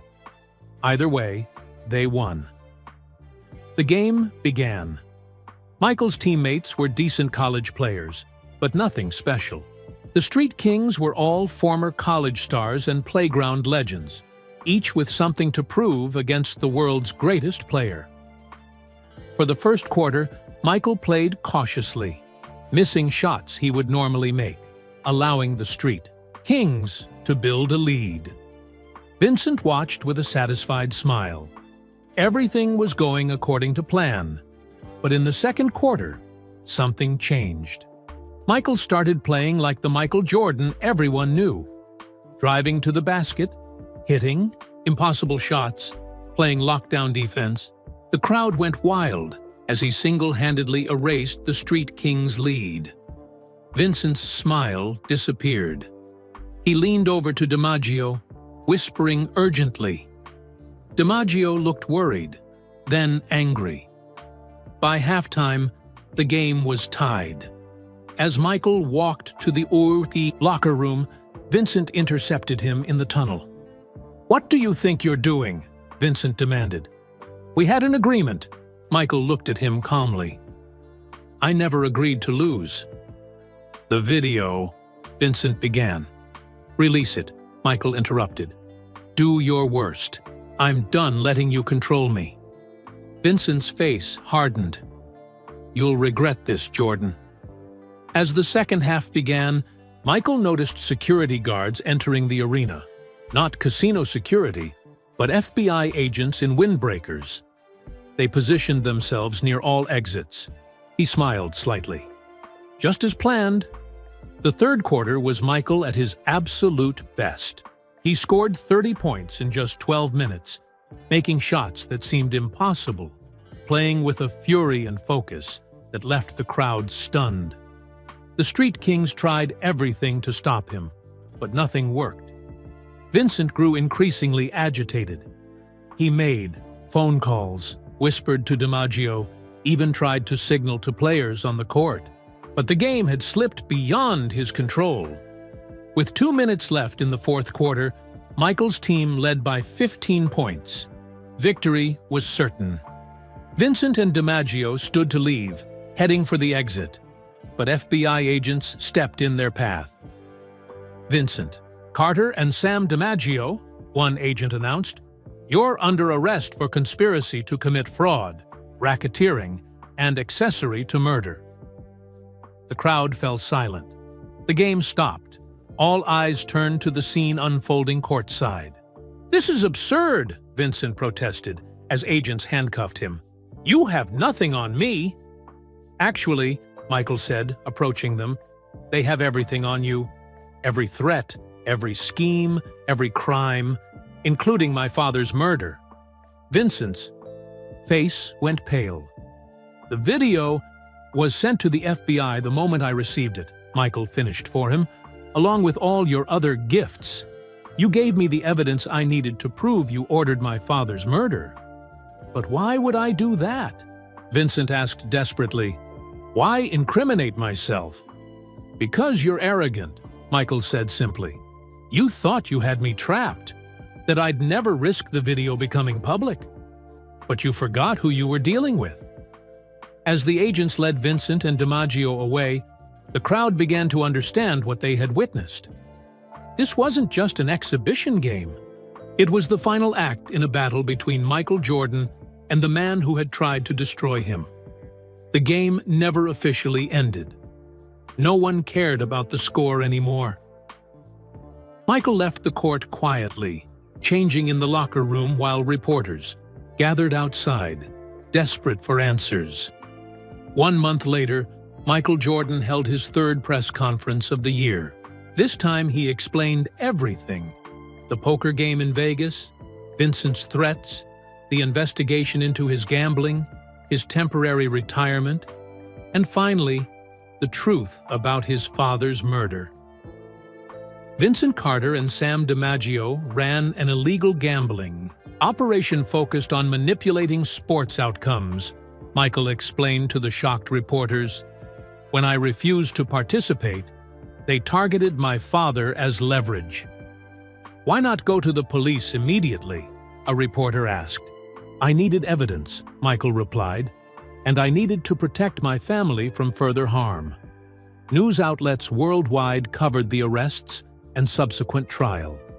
Vincent and DiMaggio were convicted of multiple crimes, including orchestrating Jordan's murder. The two teenagers who had actually committed the murder received reduced sentences for testifying against them. In the aftermath, NBA Commissioner David Stern personally apologized to Michael for the gambling investigation. "We were looking in the wrong direction," Stern admitted. "We should have trusted you." Michael returned to the Chicago Bulls for the 1995-96 season with a renewed purpose. Free from Vincent's threats and with justice served for his father, he led the Bulls to the greatest season in NBA history, winning 72 games and another championship. Years later, a reporter asked Michael if he ever regretted his decision to return to basketball instead of continuing with baseball. "Baseball was my father's dream," Michael answered thoughtfully. "But fighting for justice, that was something we both believed in. Sometimes the greatest victories happen off the court." As for the mysterious Vincent Carter, he spends his days in a federal prison, remembered only as a footnote in the legendary career of Michael Jordan, the man who refused to lose, even when the game was rigged against him. The Las Vegas incident that had started it all faded from public memory, replaced by more championships, more iconic moments, more Air Jordan glory. But Michael never forgot those nights in Vegas, the poker game that changed everything, and the terrible price his family had paid. And sometimes, late at night, he still dreams of 4 aces and a deck of cards that was stacked against him from the start. Thank you for joining me on this journey, exploring how a simple poker game led to such life-changing consequences for basketball's greatest legend. Where are you listening from today? I'd love to know in the comments below. If you enjoyed this story, please take a moment to like this video and subscribe to the channel for more interesting stories like this one. I share new content regularly that dives into fascinating mysteries, both sports-related and beyond. Don't forget to share this video with your friends and family who might enjoy it too. Spreading these stories helps create awareness and brings a bit of kindness to someone's day through the power of storytelling. Until next time, thank you for listening, and I'll see you in the next video.